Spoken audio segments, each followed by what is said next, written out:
বন্ধুরা, আজ আমার গল্পের গোয়েন্দা হলেন ইন্দ্রনাথ রুদ্র, যাকে সৃষ্টি করেছিলেন অদৃশ বর্ধন, যিনি জন্মগ্রহণ করেছিলেন 1932 সালের 1 ডিসেম্বর কলকাতায় এবং তার মহাপ্রয়াণ ঘটে 2019 সালের 21 মে কলকাতায়। আজ আমি গল্পটি সংগ্রহ করেছি অদৃশ বর্ধনের গোয়েন্দা অমনিবাস প্রথম খণ্ড থেকে, যে বইটি প্রকাশনার দায়িত্বে ছিলেন জয়দীপ পাবলিকেশনস। এদের সকলের প্রতি আন্তরিকভাবে কৃতজ্ঞতা নিবেদন করে শুরু করছি আজকের গল্প চোয়াল ও ইন্দ্রনাথ রুদ্র।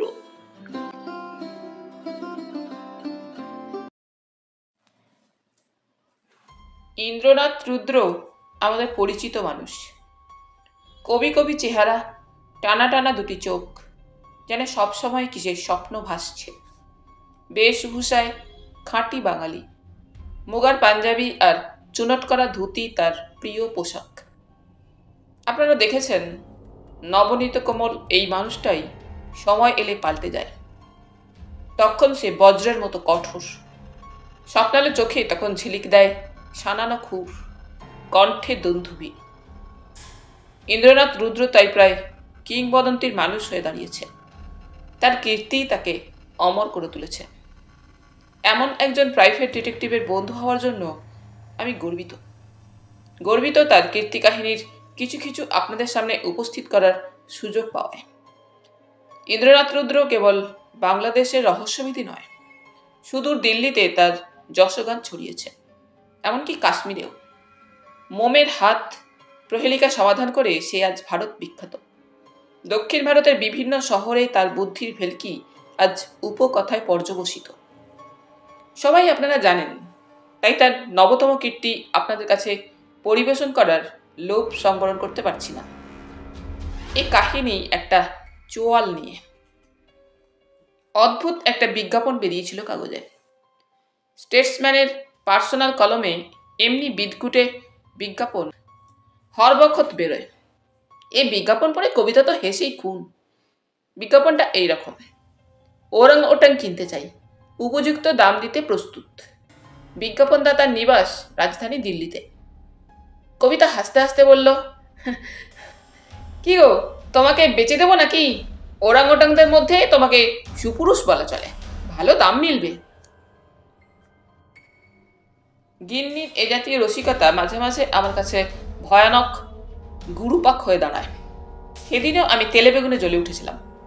অর্ধাঙ্গিনীটি অবশ্য অজন্তা অধর টিপে আগাগোড়া হেসে গিয়েছিল।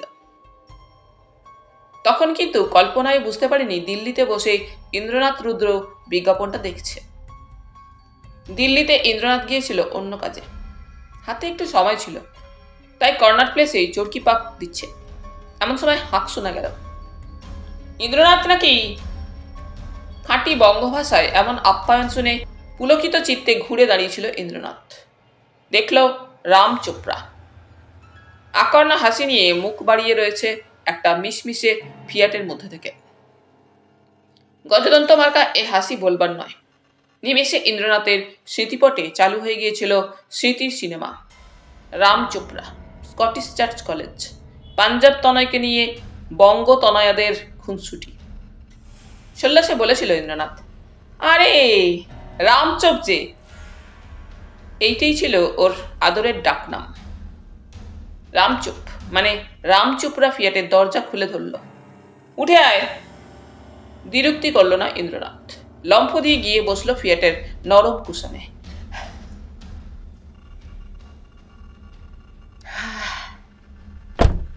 রিং রোড দিয়ে বায়ু বেগে ফিয়াট হাঁকালো রামচোপড়া।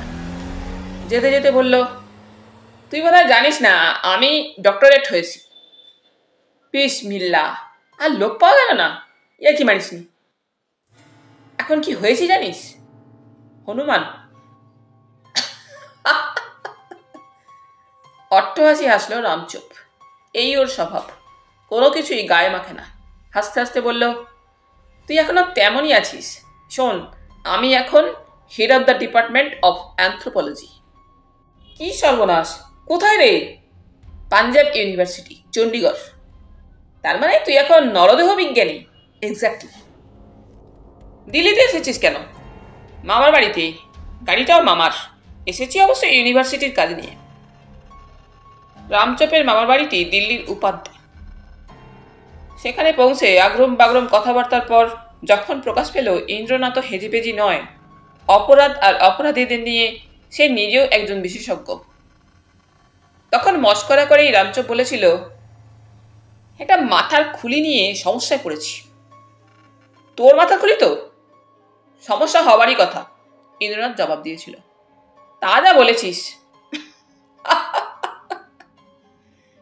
বলে আবার হাহা করে হেসে উঠল নরদেহ বিজ্ঞানী। কিন্তু এ খুলি আজকের নয়, কবেকার? 5 লাখ বছর আগেকার। চায়ের কাপটা ঠোঁটের কাছে থেমে গেল। পলকহীন চোখে চেয়ে রইল ইন্দ্রনাথ। ঈষৎ গম্ভীর গলায় বললে, 5 লাখ বছর আগেকার মাথা খুলি?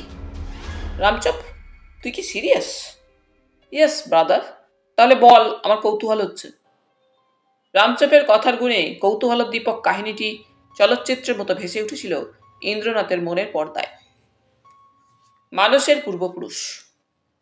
বছরখানেক আগেকার কথা।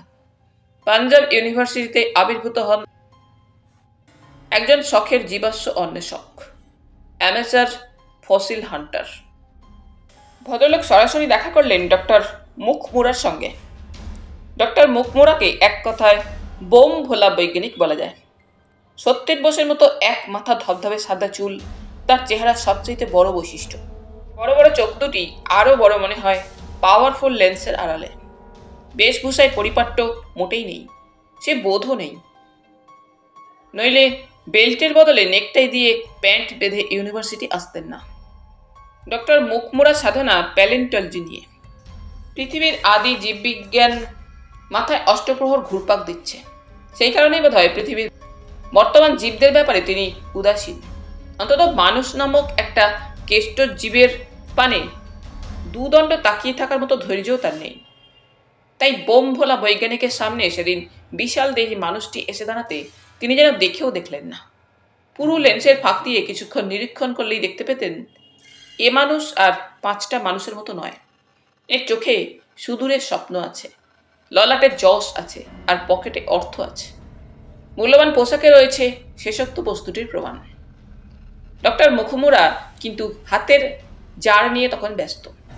জারের অ্যালকোহলে ভাসছে একটা দুষ্প্রাপ্য নমুনা। এমন সময় কানের পাশে শোনা গেল শখের জীবাশ্ম অন্বেষকের ভারী গলা। স্যার বোধহয় খুব ব্যস্ত, চমকে উঠলেন ডক্টর মুখমুরা। কে? আমি। মিটিমিটি ভাবে হেসে চোখ রাখলেন বিশাল দেহী পুরুষ। চশমার ফাঁক দিয়ে তাকালেন ডক্টর মুখমুরা। চাহনি দেখে মনে হলো মানুষ দেখছেন না, ফসিল দেখছেন। কে আপনি? আমার নাম যশবন্ত জয়সওয়াল, অ্যাডভোকেট। অ্যাডভোকেট? সিয়ারাম, আমার হাতে তো এখন মামলা টামলা নেই। মামলা নেবার জন্য আমি আসিনি। তবে কি জন্য এসেছেন? ফসিল দেখাতে। ফসিল? এই প্রথমে যেন ডক্টর মুখমুরা সম্বিত ফিরে পেলেন। ফসিল এনেছেন? আগে হ্যাঁ। অ্যাডভোকেটরা আজকাল ফসিল নিয়ে নাড়াচাড়া করছে নাকি? আমি অন্তত করি, কারণ আমার শখ ফসিল খোঁজা। ছেলেবেলা থেকেই খুঁজি। ফসিল হান্টিং আমার হবি। বটে। নিবাস কোথায়? হিমাচল প্রদেশ। সিয়ারাম, জায়গাটা তো শুনেছি ফসিলের ডিপো। ঠিকই শুনেছেন। সেই কারণেই ছেলেবেলা থেকে ফসিল দেখে দেখে আমার চোখ পড়ে গেছে। জীবাশ্ম জোগাড় করার বাতিকটা চাপে তখন থেকেই। বটে বটে। খেলতে খেলতে নুড়ি জড়ো করে যেমন বাচ্চারা, আমি তেমনি খুঁজে পেতে এনে জড়ো করতাম ফসিল। নিচক খেলা করতাম তাই নিয়ে। আস্তে আস্তে সেটা হবি হয়ে দাঁড়িয়েছে। আমার সংগ্রহশালায় ফসিলের কালেকশন দেখলে আপনি অবাক হতেন। আইন কারবারির বচনমালা দিব্যি গুছানো। ধাপে ধাপে কৌতূহল বৃদ্ধি করার কৌশল তার করায়ত্ত। ডক্টর মুখমুরার মতো বোম ভোলা বৈজ্ঞানিকও এবার আর উদাসীন থাকতে পারলেন না। শিশুর মতোই কৌতূহল দেখিয়ে ফেললেন। তাই নাকি? আমি দেখব। অভয় দিলেন যশবন্ত। নিশ্চয়ই দেখবেন। আমার মিউজিয়াম দেখে তারিফ করার মতো মানুষ এই ইউনিভার্সিটিতে আর দ্বিতীয় নেই। ইন্ডিয়ায় তারিফ না পেলেও বাইরে আমি অনেক পেয়েছি বলে গড়গড় করে কয়েকটা বিলিতি জার্নালের নাম শুনিয়ে দিলেন। আমার প্রবন্ধ সব দেশেই সাড়া জাগিয়েছে। ডক্টর মুখোমরা চশমা নেমে এলো নাকের ওপর দিয়ে। বলে কি জয়সওয়াল, এসব জার্নালে প্রবন্ধ ছাপানো যে ভাগ্যের কথা। যশবন্ত যে মিথ্যে বলেনি তার প্রমাণ হাতে নাতে দেখিয়ে দিলেন। হাতের ফাইল খুলে মেলে ধরলেন ডক্টর মুখোমরার সামনে। ডক্টর মুখোমরার চোখ প্রায় ঠিকরে বেরিয়ে এলো প্রবন্ধগুলির বিষয়বস্তু দেখে। একটা প্রবন্ধ লেখা হয়েছে ডাইনোসরের ফসিল নিয়ে। প্রাগৈতিহাসিক দানব জীবের গোটা ফসিলটাই যশবন্ত উদ্ধার করেছিলেন হিমাচলের এক দুর্গম অঞ্চল থেকে। যশবন্ত বললেন, এ ফসিল দেখতে হলে কিন্তু আপনাকে মাদ্রাজ যেতে হবে। মাদ্রাজ প্যালেন্টোলজিস্ট সোসাইটির শ্রেষ্ঠ ফসিল হলো আমার দেওয়া এই ডাইনোসরের ফসিল। একটা বড় হলঘর জুড়ে দাঁড় করানো আছে আস্ত একটা ডাইনোসরের কঙ্কাল।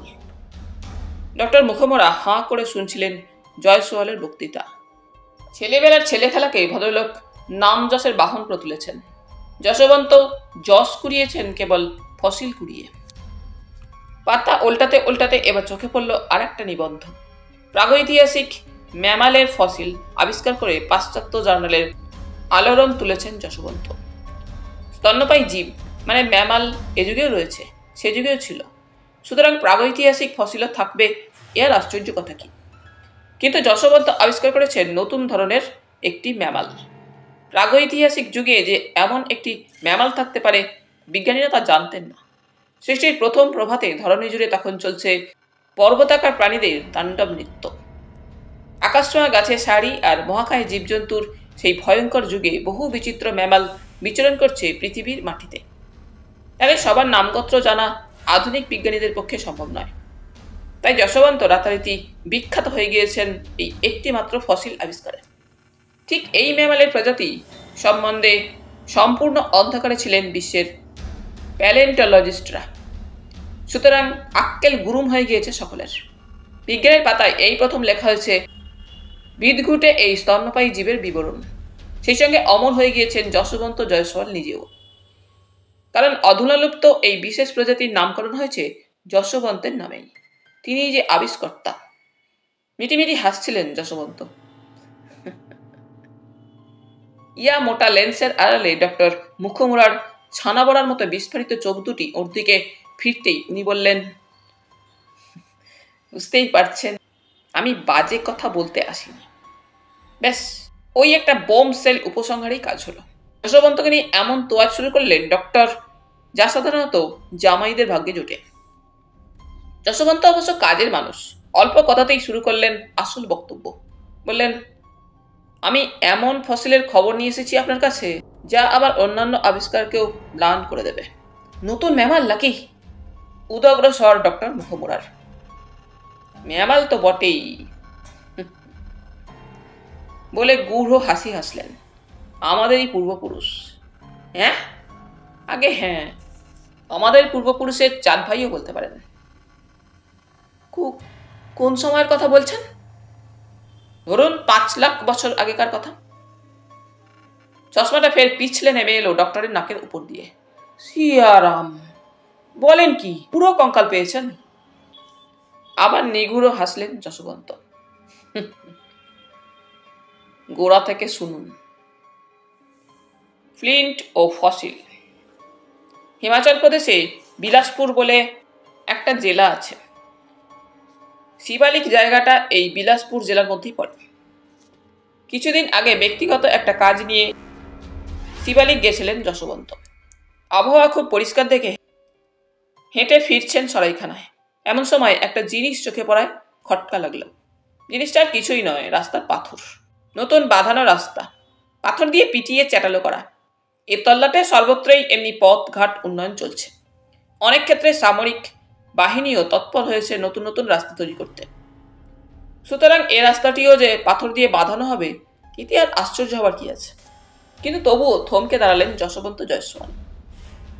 শুধু দাঁড়ালেন না, পলকহীন চোখে চেয়ে রইলেন রাস্তার পাথরগুলির দিকে। তারপর হাঁটু গেড়ে বসে পড়লেন রাস্তার উপর। সবশেষে পকেট থেকে আতস কাঁচ বার করে খুঁটিয়ে খুঁটিয়ে দেখলেন পাথরের চেহারা। যা ভেবেছেন ঠিক তাই। পাথরগুলো সাধারণ পাথর নয়, ফ্লিন্ট পাথর। ফ্লিন্ট মানে এক ধরনের চকমকি পাথর। নির্নিমেষে চেয়েছিলেন যশবন্ত ফ্লিন্ট। যে কোনো জীবাশ্ম অন্বেষকের কাছে ফ্লিন্ট পাথরের তাৎপর্য অনেক, বিশেষ করে যশবন্তর কাছে। কারণ বিলাসপুর অঞ্চল বলতে গেলে উনি চষে ফেলেছেন, কিন্তু ফ্লিন্ট পাথরের খনি তো কখনো চোখে পড়েনি। তবে পাথর এলো কোত্থেকে? অস্বাভাবিক, সব সত্যি অস্বাভাবিক। ফ্লিন্ট পাথরের এ রহস্য ভেদ করতেই হবে। শুরু হলো খোঁজ। যশবন্তর মাথায় গোঁ চাপলে আর রক্ষে নেই। ফ্লিন্ট হান্টিক নেশার মতো পেয়ে বসলো ওকে। খুঁজে খুঁজে সত্যি সত্যি বার করলেন ফ্লিন্টের উৎস। দেখলেন কিছু দূরেই মাঠের মধ্যে গর্ত খুঁড়েছে মজুরেরা। খুঁড়ে বার করেছে ফ্লিন্ট পাথরের স্তর। সেই পাথর দিয়েই বাঁধানো হয়েছে রাস্তা। যশবন্তর ইচ্ছে হলো আর্কিমিডিসের মতো ইউরেকা বলে চেঁচিয়ে ওঠেন। পাওয়া গেছে। ফ্লিন্ট মানেই ফসিলের ডিপো। চেষ্টা করলে এক আধটা ফসিল কি পাওয়া যাবে না? আলবাত যাবে। গাঁইতি দিয়ে পাথর খুঁজছিল দুজন সন্ডা মার্কা মজুর। যশবন্ত তাদের কাছে গিয়ে দাঁড়ালেন। 2 টাকার দুখানা নোট এগিয়ে দিয়ে বললেন, নিবি? গাঁইতি নামিয়ে সন্দিগ্ধ চোখে তাকালো সন্ডা মার্কা দুজন। চোখে নীরব জিজ্ঞাসা। ব্যাপারটা কি? টাকা কি খোলাপকুচি? অন্তত যশবন্ত জয়সওয়ালের কাছে তাই। কিন্তু অত বৃত্তান্ত নিরেট মজুর দুজন কি করে জানবে? কি করে জানবে যে আইন ব্যবসায় জমাট পসার যশবন্ত জয়সওয়ালের? কি করে জানবে যশবন্তর কাছে টাকার দাম যত, তার চেয়েও বেশি দাম ধুলো মাখা বিবর্ণ একটা আধটা হাড়ের টুকরোর, প্রাগৈতিহাসিক জীবজন্তুর ফসিলের? ফসিল তার চাই, কারণ ফসিলের পেছনে আছে যশ, আর যশের পেছনে আছে... সে কথা এখন থাকুক। যশবন্ত জয়সওয়াল ব্যাচেলর।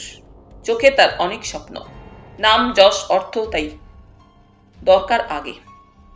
নোট দুটো মজুর দুজনের হাতে গুঁজে দিলেন যশবন্ত। বললেন, নজর রাখিস, গাঁইতি মারবি সাবধানে।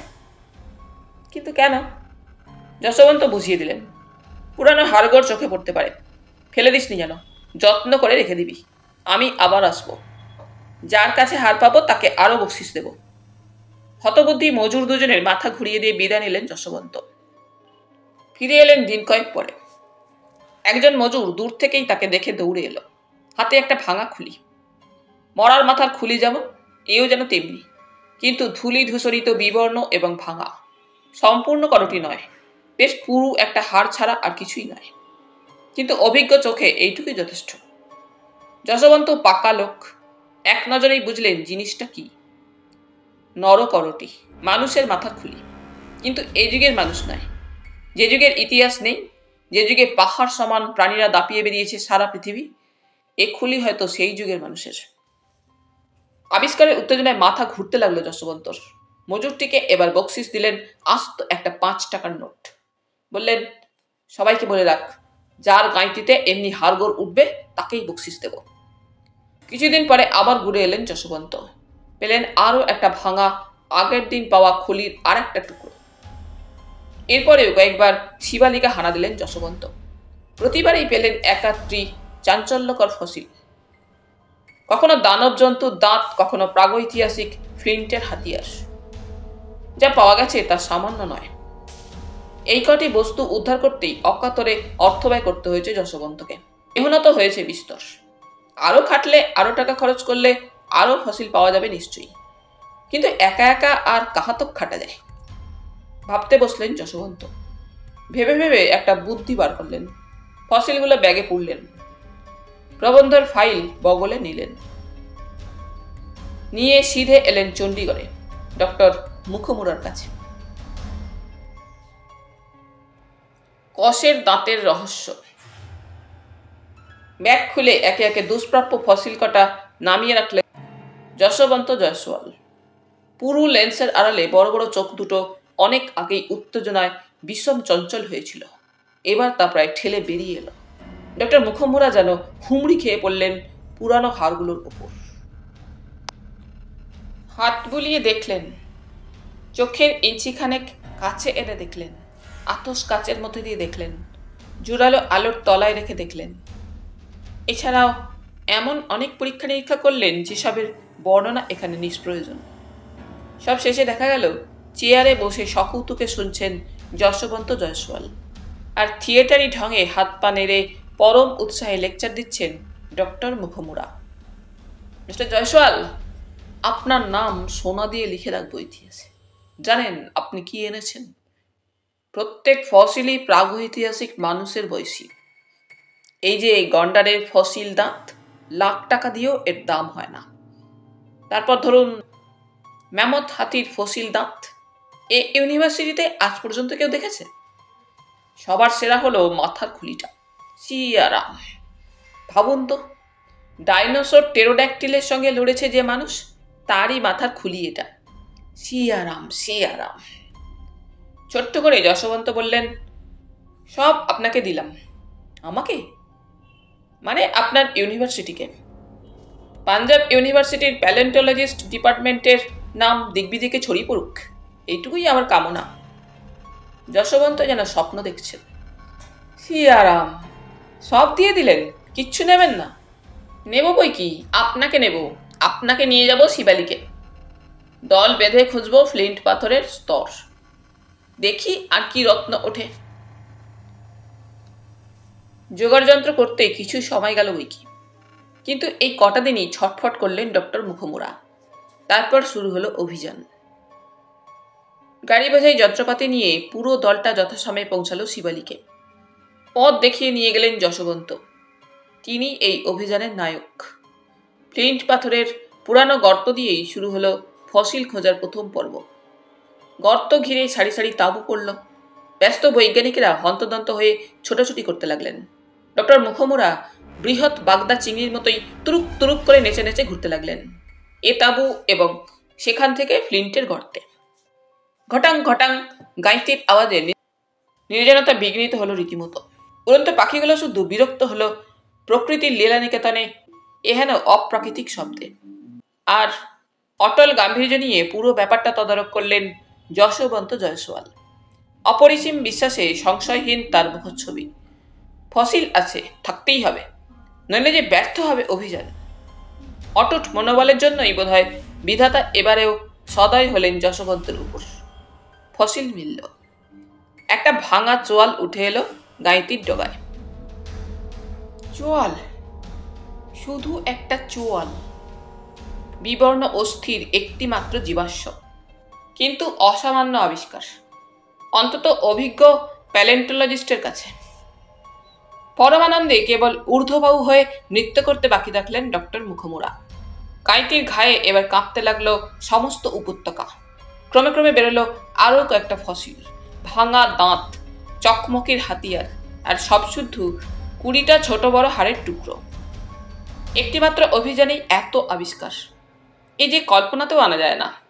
সবার সেরা আবিষ্কার হলো ওই ভাঙা চোয়াল, কারণ চোয়ালটা দেখতে অবিকল নরবানরের চোয়ালের মতো। তফাৎ শুধু এক জায়গায়, দুটো কষের দাঁতই দিব্যি চ্যাটালো। সেদিন রাতে তাঁবুর মধ্যেই বসল বৈজ্ঞানিক সম্মেলন। প্রধান বক্তা ডক্টর মুখমুড়া, শ্রোতা সিনিয়র ছাত্র এবং অধ্যাপকরা। এদের নিয়েই তো এই অভিযান। ডক্টর মুখমুড়া বললেন, আজ আমাদের বড় আনন্দের দিন। আজকের আবিষ্কার মুখোজ্জ্বল করেছে পাঞ্জাব ইউনিভার্সিটির, বিশ্বে দরবারে গৌরব বৃদ্ধি করেছে ভারতীয় বিজ্ঞান সমাজের। আমি জানি এই মুহূর্তে আপনাদের মধ্যে কেউ কেউ হয়তো মনে মনে হাসছেন, ভাবছেন এমন কি আবিষ্কার যা পৃথিবীর মহাপণ্ডিতদেরও টনক নড়িয়ে ছাড়বে। আছে, সেরকম জিনিস আছে বই কি। ক্রমবিবর্তনবাদ আপনারা জানেন। মানুষ রাতারাতি মানুষ হয়নি। কোটি কোটি বছরের ইভলিউশন বা ক্রমবিবর্তনের ফলে এককোষী জীব থেকে বহুকোষী জীব সৃষ্টি হয়েছে। ক্রমবিবর্তনের ফলে নরবানর লক্ষ লক্ষ বছরে উন্নত হয়েছে। নরবানর থেকেই মানুষের সৃষ্টি হয়েছে। এ তথ্য স্কুলের ছেলেরাও জানে। সুতরাং আপনারা নিশ্চয়ই বিরক্ত হচ্ছেন স্কুল পাঠ্য এই বিষয় নিয়ে বক্তৃতা দেওয়ার জন্য। ধৈর্য ধরুন। প্রাথমিক জ্ঞানটা ঝালাই করে না নিলে এই যুগান্তকারী আবিষ্কারের গুরুত্ব আপনারা বুঝবেন কি করে? তাহলে দাঁড়াচ্ছে কি না, এপম্যান বা নরবানর কালের নিয়মে নর হয়েছে, কিন্তু ঠিক কোন পর্যায় থেকে নরবানরের বানরত্ব গিয়ে শুধু নরত্ব প্রকট হলো তা বিজ্ঞানীরা জানতে পারেননি। ভালো করে কথাটা বুঝুন। শিম্পাঞ্জি, ওরাংওটাং এরা হলো এপম্যান বা নরবানর। এদের ধরন ধারণ মানুষের কাছাকাছি, অথচ মানুষ নয়। কত লক্ষ বছর আগে এদের বাঁদর বৈশিষ্ট্যগুলো সম্পূর্ণ চলে গেল এবং মানুষ বৈশিষ্ট্য প্রকাশ পেল। আধুনিক বিজ্ঞানীরা তা জানতেন না, কেননা সেরকম কোনো ফসিল আজও পাওয়া যায়নি। অজ্ঞাত এই অধ্যায়টির তাই নাম দেওয়া হয়েছে মিসিং লিঙ্ক, হারানো যোগসূত্র। নরবানর এই অধ্যায়ে রূপান্তরিত হয়েছে মানুষে। আজকের আবিষ্কার এই মিসিং লিঙ্কে খাপ খেয়ে যাচ্ছে। অর্থাৎ মানুষ ঠিক কবে বানর অবস্থা থেকে মানব অবস্থায় উন্নীত হলো তার প্রমাণ পাওয়া গেছে। এই ফসিল চোয়াল হলো সেই প্রমাণ বলে নাটকীয়ভাবে রংচটা হাড়চটা অতি পুরানো চোয়ালটা উঁচু করে তুলে ধরলেন ডক্টর মুখমুড়া। তাঁবু স্তব্ধ, তবু শোনা যাচ্ছে পেট্রোম্যাক্সের সু সু আওয়াজ। অতগুলো মানুষ মন্ত্রমুগ্ধের মতো চেয়ে আছে চোয়ালটার দিকে। জোড়া জোড়া চাহনিতে বিস্ময় আছে, রোমাঞ্চ আছে, অবিশ্বাসও আছে। খসখসে গলায় শুধলেন একজন প্রফেসর, প্রমাণটা বুঝিয়ে দেবেন? এত বড় দাবির পেছনে নিশ্চয়ই জোরালো যুক্তি আছে আপনার। ডক্টর মুখমোড়া বললেন, সি আরাম, প্রমাণ ছাড়া মুখ খুলবো কেন? এই দেখুন সেই প্রমাণ। বলে ফের চোয়ালটাকে বাড়িয়ে ধরলেন। পেট্রোম্যাক্সের চোখ ধাঁধানো আলোয় ঘুরিয়ে ফিরিয়ে দেখালেন। একজন ছাত্র মাথা চুলকে বলেই ফেলল, অপরাধ নেবেন না, কিন্তু আপনার হেয়ালির মানে আমি ধরতে পারছি না। কেন? ওটা তো মানুষের চোয়ালের মতো দেখতে নয়। রাইট, মানুষের চোয়ালের মতো দেখতে হলে আমি একে কখনো মিসিং লিঙ্ক বলি? ঘাবড়ে গেল ছাত্রটি। তবে যে বললেন নর বানর যখন নর হলো এটা সেই সময়ের চোয়াল, তা বলেছি। সুতরাং চোয়ালটার মধ্যে নর বানরের চোয়ালের ছাপ কিছু কিছু থাকবে না? ঢোক গিলে ছাত্রটি বলল, তা তো থাকবেই। এই চোয়ালটিকেও নর বানরের চোয়ালের মতো দেখতে নয় কি? লাফিয়ে উঠল ছেলেটি। আমি তো স্যার তাই বলতে চাইছি, ভয়ের চোটে বলতে পারছি না। Sit down. ভয় কিসের? আমি বলছি। এ চোয়াল দেখতে যে কোনো নর বানরের চোয়ালের মতো, কিন্তু তবুও চোয়ালটা নর বানরের চোয়াল নয়। তাবু আবার স্তব্ধ। পেট্রোম্যাক্সের শোঁ শব্দ ছাড়া কোনো শব্দ নেই। নিস্তব্ধ নিঃশ্বাসে চেয়ে আছেন প্রফেসররা। ডক্টর মুখমোড়া ইয়া মোটা লেন্সের ফাঁক দিয়ে দেখে নিলেন সবার মুখের চেহারা। তারপর বললেন, না, এটা নরবানরের চোয়াল নয়, শুধু একটা বৈশিষ্ট্যের জন্য। বলে ফের চোয়ালটা আলোর সামনে আনলেন। ডান হাতে তর্জনী বুলিয়ে নিলেন কষের দাঁত দুটোর উপর। শুধু এই দুটো দাঁতের জন্য। দাঁত? যেন খাবি খেল ছাত্রটি। হ্যাঁ, দাঁত, কষের দাঁত। নরবানরের চোয়াল হলে কষের দাঁতের মাথা সুচালো হতো, এত চ্যাটালো হতো না। সত্যিই তো, বৈশিষ্ট্যটি সবারই চোখ এড়িয়ে গিয়েছিল এতক্ষণ। দুটো কষের দাঁতই দিব্যি চ্যাটালো। Missing link, missing link, missing link, missing link. গুঞ্জন ধ্বনিতে মুখরিত হয়ে উঠল তাঁবু। সেই সঙ্গে শুরু হলো ঘন ঘন করতালি। শিবালিক মানব, মিসিং লিঙ্ক, হারানো যোগসূত্র। হর্ষধ্বনি ঝিমিয়ে না আসা পর্যন্ত চোয়াল হাতে ঠায় দাঁড়িয়ে রইলেন ডক্টর মুখমোড়া। তারপর বললেন, কারো প্রশ্ন আছে? তড়াক করে লাফিয়ে উঠল সেই অতি উৎসাহী ছাত্রটি। আছে স্যার। কি? অজ্ঞতা জাহির করছি, কিছু মনে করবেন না। কষের দাঁত চ্যাটালো হলেই কি মানুষের চোয়াল হবে? হতেই হবে, কেননা একমাত্র মানুষই খুশি মতো চোয়াল নাড়তে পারে। তাতে কি? হুজবুক। মানুষের চোয়াল খুশি মতো নাড়ানো যায় বলেই তো ওপর নিচের কষের দাঁতে ঘষাঘষি লেগেই থাকে। অনবরত দাঁতে দাঁতে ঠোকাঠুকি ঘষাঘষি হলে কি হয়? কষের দাঁতের মাথা চ্যাটালো হয়ে যায়, দাঁত ক্ষয়ে গিয়ে সুচালো ভাবটা চলে যায়। বলে টুপ করে বসে পড়ল ছেলেটি। আর কোনো প্রশ্ন? ডক্টর মুখমোড়া যেন চ্যালেঞ্জ করছেন। একজন জুনিয়র প্রফেসর দাঁড়িয়ে উঠলেন। এই চোয়ালের মালিক কি তাহলে নিন্ডারখাল মানব না পিকিং মানব? খুব ইন্টেলিজেন্ট প্রশ্ন, বললেন ডক্টর। নিন্ডারখাল ম্যান বা পিকিং ম্যান প্রাগৈতিহাসিক মানুষ, জান্তব ধরনের আকৃতি বিশিষ্ট মানুষ। বর্তমান মানবজাতি এদের বংশধর কিনা সে বিষয়ে তর্কের অবকাশ আছে। কিন্তু আজকের যে চোয়াল আমরা আবিষ্কার করেছি এর মালিক মিসিং লিঙ্কের জন্তু মানুষ। বলে থামলেন মুখমুড়া। জোড়া জোড়া বোবা চাহনির উপর দৃষ্টি বুলিয়ে নিয়ে বললেন থেমে থেমে, এ চোয়াল নেন্ডারথ্যাল বা পিকিং মানবের চোয়াল নয়, হারিয়ে যাওয়া নতুন কোনো মনুষ্য জাতির চোয়াল। তাই এর নতুন নামকরণ হওয়া উচিত। একটু থেমে, শিবালিকে পাওয়া গেছে এই চোয়াল। তাই আমি প্রস্তাব করছি এই মানব জাতির নাম হোক শিবালিক মানব। সেকেন্ড কয়েক বোধহয় টু শব্দটি ছিল না তাঁবুর মধ্যে। বোধ করি সোচ পড়লেও শোনা যেত। এমনি নীরবতা বিরাজ করছিল গোটা শিবিরের মধ্যে। নিস্তব্ধ নিঃশ্বাসে নতুন নামের তাৎপর্য উপলব্ধি করতেই গেল কয়েকটা সেকেন্ড। তারপর আচম্বিতে খান খান হয়ে ভেঙে গেল শ্বাসরোধী স্তব্ধতা। মুহুর্মুহ হাততালি আর উচ্ছ্বাসধ্বনিতে তল্লাটে সব কটা নিশাচর পানি তিতি বিরক্ত হয়ে মুন্ডুপাত করল শিবির বাসিন্দাদের। মিনিট 15 গেল উচ্ছ্বাস থামতে। শিবিরের এক কোণে এতক্ষণ দাঁড়িয়েছিল যেন একটা মার্বেল স্ট্যাচু, নিথর নিষ্পন্দ নীরব। হর্ষধ্বনি স্তীমিত হতেই পেট্রোম্যাক্সের আলোয় সরে এলো দীর্ঘদেহী মূর্তিটি, যশবন্ত জয়সওয়াল।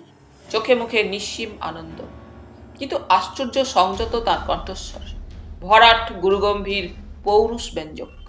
বললেন, জেন্টলম্যান, শিবালিক ম্যান ভারতের মুখোজ্জ্বল করবে, কিন্তু এখনো আমাদের কাজ বাকি। লাফিয়ে উঠলেন ডক্টর মুখমুড়া। আর কি? পুরো করটিটা নিশ্চয়ই ধারে কাছে কোথাও আছে। চোয়াল যার, তার মাথার খুলিও আশেপাশে থাকা উচিত। হিমযুগে যারা এ পৃথিবীতে বিচরণ করেছে সেই সব জন্তু জানোয়ারের অনেক ফসিল হাড় আমরা পেয়েছি এখানে, আরও পাবার আশা রাখছি। সেই সঙ্গে আরও শিবালিক মানব। কারণ একটাই, মানুষ সে যুগে নিশ্চয়ই দল বেঁধে থাকত, নইলে রাক্ষসের জানোয়ারদের সঙ্গে একলা হাতে টক্কর দেওয়া সম্ভব ছিল না। সুতরাং শিবালিক ম্যান আরও আছে। যশবন্ত জয়সওয়াল বাজে কথা বলেন না। প্রমাণ পাওয়া গেল 7 দিন যেতে না যেতেই। আরও কয়েকটা গর্ত এদিক ওদিক খোঁড়া হয়েছিল। একটির মধ্যে পাওয়া গেল একটি ভাঙা খুলি। গোটা করটি নয়, টুকরো টুকরো কয়েকটা হাড়। জোড়াতারা লাগিয়ে যা দাঁড়ালো তাকে খুলিই বলা যায়, মানুষের খুলি। সুতরাং চোয়ালটা যে প্রাগৈতিহাসিক মানুষের সে বিষয়ে আর দ্বিমত করল না কেউ। 1 মাস ধরে চলল খনন কার্য। প্রথম যে গর্তে চোয়াল পাওয়া গিয়েছিল সেখান থেকে মাইলখানেক দূরে আবিষ্কৃত হলো আরেকটি করটি, নর করটি। ফের শিবালিক মানব। কাহিনী শেষ করে রামচোপড়া বললেন, কে টিকটিকি, কি বুঝলে? ইন্দ্রনাথ একটি খাস বিলিতি ট্রিপল ফিল্টার্ড সিগারেট ধরাচ্ছিল মন দিয়ে। রামচোপড়ার প্রশ্নে ঘাড় না তুলেই বললে, বুঝলাম যে তোমার করটির মধ্যে একটা সন্দেহ ঢুকেছে। রামচোপড়া বললেন, দ্যাটস রাইট। সন্দেহটা কিসের? যশবন্ত জয়সওয়াল যদি ডক্টর মুখমুড়ার সাহায্যে 5 লক্ষ বছরের পুরানো শিবালিক মানব আবিষ্কার করে থাকেন, তো তোমার তাতে মাথা ব্যথা কিসের? ডক্টর রামচোপড়া তখন যা বললেন তা এই। সদ্য পাঞ্জাব ইউনিভার্সিটিতে এসেছেন ডক্টর রামচোপড়া। অফুরন্ত উদ্যমে আর বলগাহীন উৎসাহে যেন ফুটছেন সর্বক্ষণ। ভরপুর প্রাণচাঞ্চল্য নিয়েই ডিপার্টমেন্ট ঢেলে সাজাতে গেলেন উনি। জিনিসটা তখনই চোখে পড়েছিল। ভারী সুন্দর একটা কাঁচের আলমারি, চারিদিকে কাঁচ, ওপরে কাঁচ, নিচে কাঁচ, পুরো কাঁচ দিয়ে এমনভাবে তৈরি আলমারি যাতে ভেতরে এক কণা ধুলো না ঢুকতে পারে। ধুলো নিরোধক, বায়ু নিরোধক এমনি একটি কাঁচের আধারে ভেলভেটের গদির ওপর বসানো ছিল না হিরে নয়, পদ্মরাগ নয়, 7 সাগর ছেঁচা এক মানিকও নয়, ছিল একটা নর করটি, মানুষের মাথার খুলি। রং জ্বলা, হাড়চটা, লক্ষ লক্ষ বছর আগেকার একটা মরার খুলি। সামনের কার্ডে লেখা শিবালিক মানব। রামচোপড়া মিন্ডারথ্যাল ম্যানের নাম শুনেছেন, পিকিং ম্যানের কাহিনী পড়েছেন, কিন্তু শিবালিক ম্যান এরকম কোনো মানুষের কাহিনী তো তার জানা নেই। সুতরাং ডিপার্টমেন্টের ফাইল ঘাঁটতে বসলেন রাম চোপড়া। পুরানো কাসুন্দি ঘাঁটতে গিয়ে উদ্ধার পেল বিলিতি জার্নালে প্রকাশিত কয়েকটা মূল্যবান নিবন্ধ। প্রতিটি নিবন্ধ ফাঁদা হয়েছে শিবালিক মানবকে নিয়ে। হিমাচল প্রদেশের অঞ্চলে পাওয়া গেছে মানুষের এক পূর্বপুরুষের সন্ধান। পাওয়া গেছে মিসিং লিঙ্কের হদিশ। নরবানর কিভাবে মানুষ হলো তার ফসিল। প্রবন্ধগুলির কোনোটা লিখেছেন ডক্টর মুখমুরা, কোনোটি যশবন্ত জয়সওয়াল। ভীষণ উত্তেজিত হলেন রাম চোপড়া। চাঞ্চল্যকর সংবাদটা দারুণ নাড়া দিল তার বৈজ্ঞানিক মনকে। ইচ্ছে হলো সঙ্গে সঙ্গে আলোচনায় বসেন ডক্টর মুখমুরার সঙ্গে। কিন্তু সেগুলোও বালি, কেননা ডক্টর মুখমুরা তখন আমেরিকায় বিভিন্ন ইউনিভার্সিটিতে লেকচার দিয়ে বেড়াচ্ছেন শিবালিক মানব সম্পর্কে। সঙ্গে রেখেছেন চোয়াল আর করটির প্লাস্টার ছাঁচ। আসল ফসিল সুরক্ষিত রয়েছে ডিপার্টমেন্টের মিউজিয়াম কাচের আধারে। রাম চোপড়া ততক্ষণাৎ দৌড়লেন যশবন্ত জয়সওয়ালের কাছে। ভদ্রলোক আইন ব্যবসা করেন দিল্লিতে। সবজি মন্ডিতে তার পৈতৃক ভবন দেখবার মতো। জয়সওয়াল পরিবার নাকি রাজধানীর আদি বাসিন্দা। বহু রাজত্বের উত্থান পতন দেখে গেছেন এর পূর্বপুরুষরা। যশবন্ত পূর্বপুরুষের সম্পদকে বহুগুণে বৃদ্ধি করেছেন নিজের রোজগারে। লোহার ফটকের সামনেই বন্দুকধারী শান্তি থেকে ঠাটপাটে শুরু। শেষ যে কোথায় তা গবেষণার বিষয়। ডিং ডং বেল টিপলেন রাম চোপড়া। শুভেচ্ছা একটি মেয়ে এসে দাঁড়ালো সামনে। পাঞ্জাব তনয়া নয়, ককেশীয় রক্ত কিছুটা হয়তো আছে ধমনীতে। ফলে মেম সাহেব সাজবার প্রচন্ড স্বাদ পোশাকে ও প্রসাধনে। কাকে চাই? রাম চোপড়া দাড়িতে হাত বুলিয়ে নিয়ে বললেন, যশবন্ত জয়সওয়ালকে। কি ব্যাপারে? সঙ্গে সঙ্গে জবাব দিলেন না রাম চোপড়া। হাজারো পঞ্চনদের সন্তান তো, তার উপরে খুনসুটির বেসিক ট্রেনিং রয়েছে স্কটিশ চার্চে।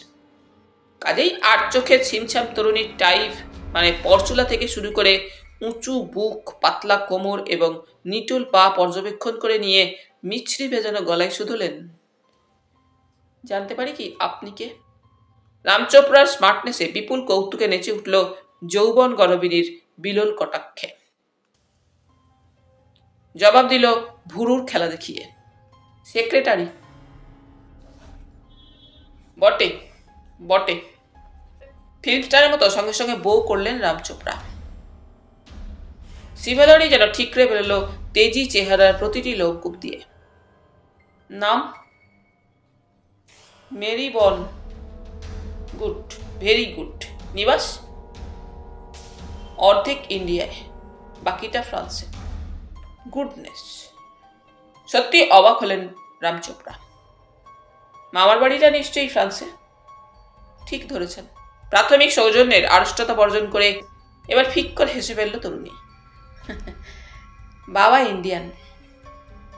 রাম চোপড়া এবার নিজের পরিচয় দিলেন। বললেন, ছুটতে ছুটতে আসছি চণ্ডীগড় থেকে, মিস্টার জয়সওয়ালের সঙ্গে বিশেষ দরকার। কি ব্যাপারে? পুরানো প্রশ্নটাই ফের করল মেরি বন। শিবালিক ম্যানের ব্যাপারে। তাই বলুন। মেরি বন এবারে অনেকটা সহজ হলো। আমি ভেবেছিলাম মামলা মোকদ্দমা নিয়ে এসেছেন বুঝি। শিবালিক ম্যান নিয়ে কথা বলবেন তো ল্যাবরেটরিতে চলে যান না। ল্যাবরেটরি? হ্যাঁ, ওই তো সিধে গিয়ে ডান দিকের হলঘর। দেখেই যান না ওর বৈজ্ঞানিক সাধনা। সুতরাং আর বিরক্তি করলেন না রাম চোপড়া। পেছন থেকে মেরি বনের হিল্লোলিত নিতম্ব দেখতে দেখতে পৌঁছলেন ল্যাবরেটরির দোরগোড়ায়। দরজা খুলে প্রথমে ভেতরে পা দিলেন মেরি বন। দরজার ফাঁক দিয়ে রাম চোপড়া দেখলেন অদূরে দাঁড়িয়ে একজন দীর্ঘদেহী পুরুষ, তন্ময় চোখে তাকিয়ে হাতে ধরা পোর্সিলেনের বাটির দিকে।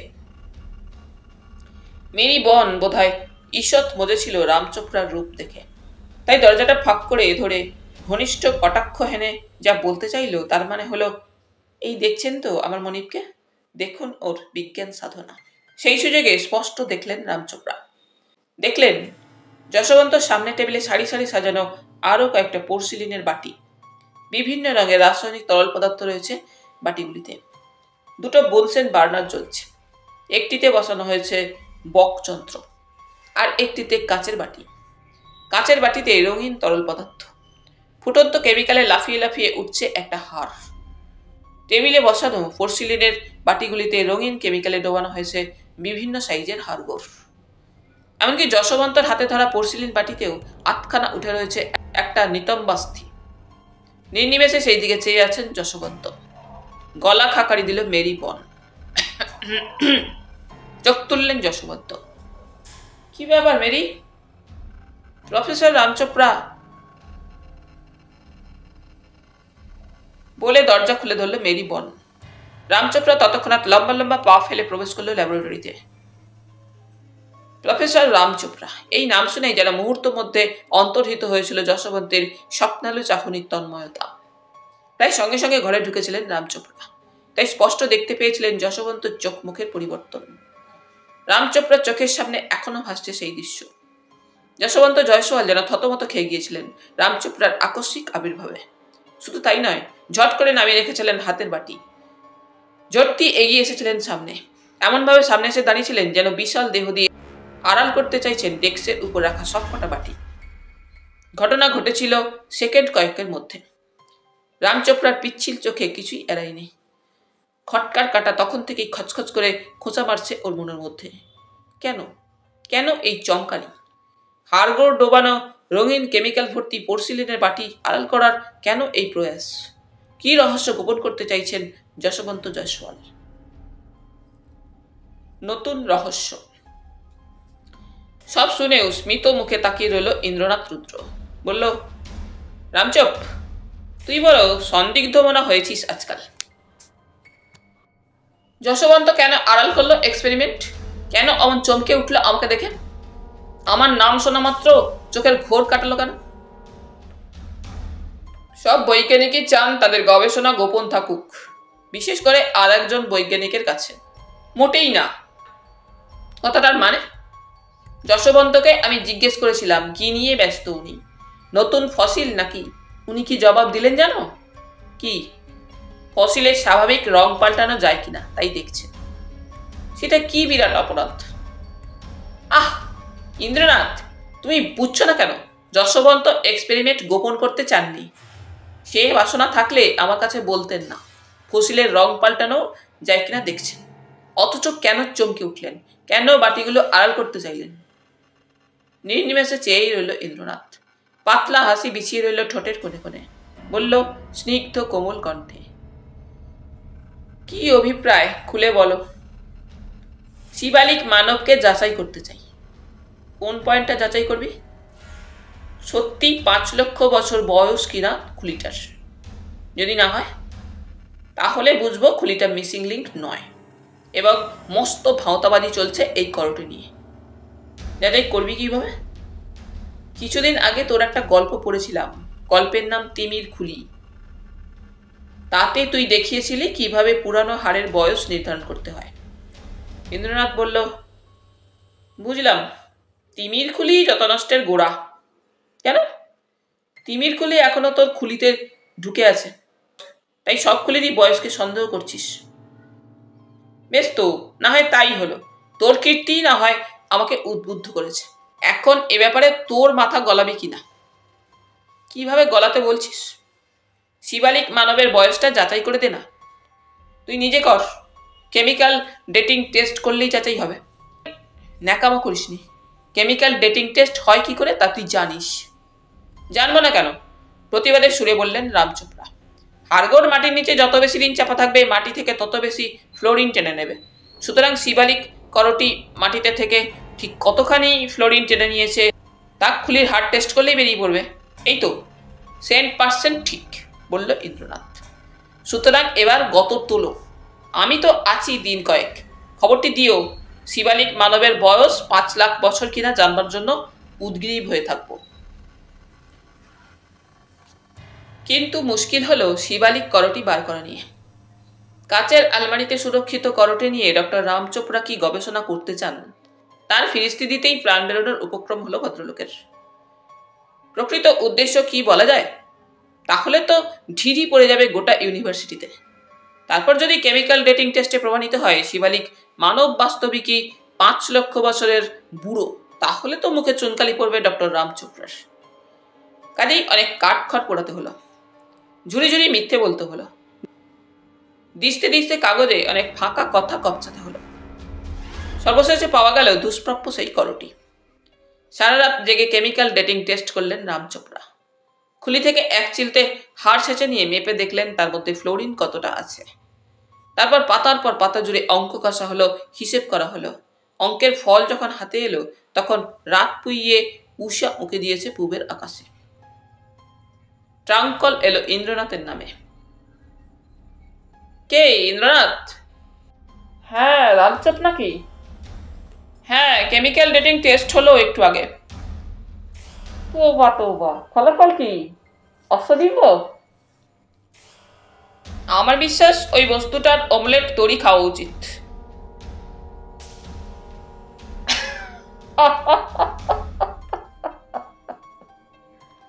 বয়স কত শিবালিক খুড়োর? বলছি, কিন্তু জিনিসটা আরো জট পাকিয়ে গেল রে। হেয়ালি তোকে মানায় না। কিসের জট? বয়স, মিসিং লিঙ্ক আর করটি, এই তিনটে জট। বকচন্দ্র, কি বলতে চাও বলো। আগে বলো বয়স কত শিবালিক করটি? 5 লাখ নয়। থমকে গেল ইন্দ্রনাথ। তবে কত? 50,000 বছর। তোর হিসেব ঠিক আছে? সন্দেহটা আমার মনে দেখা দিয়েছিল বলে এতবার অঙ্ক কষলাম। হিসেব নির্ভুল।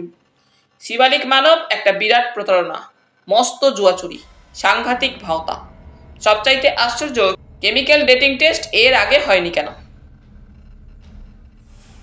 জানতেন না বলে সংক্ষিপ্ত জবাব ইন্দ্রনাথের। মোটের ওপর তোর মনের ধাঁধা মিটল না?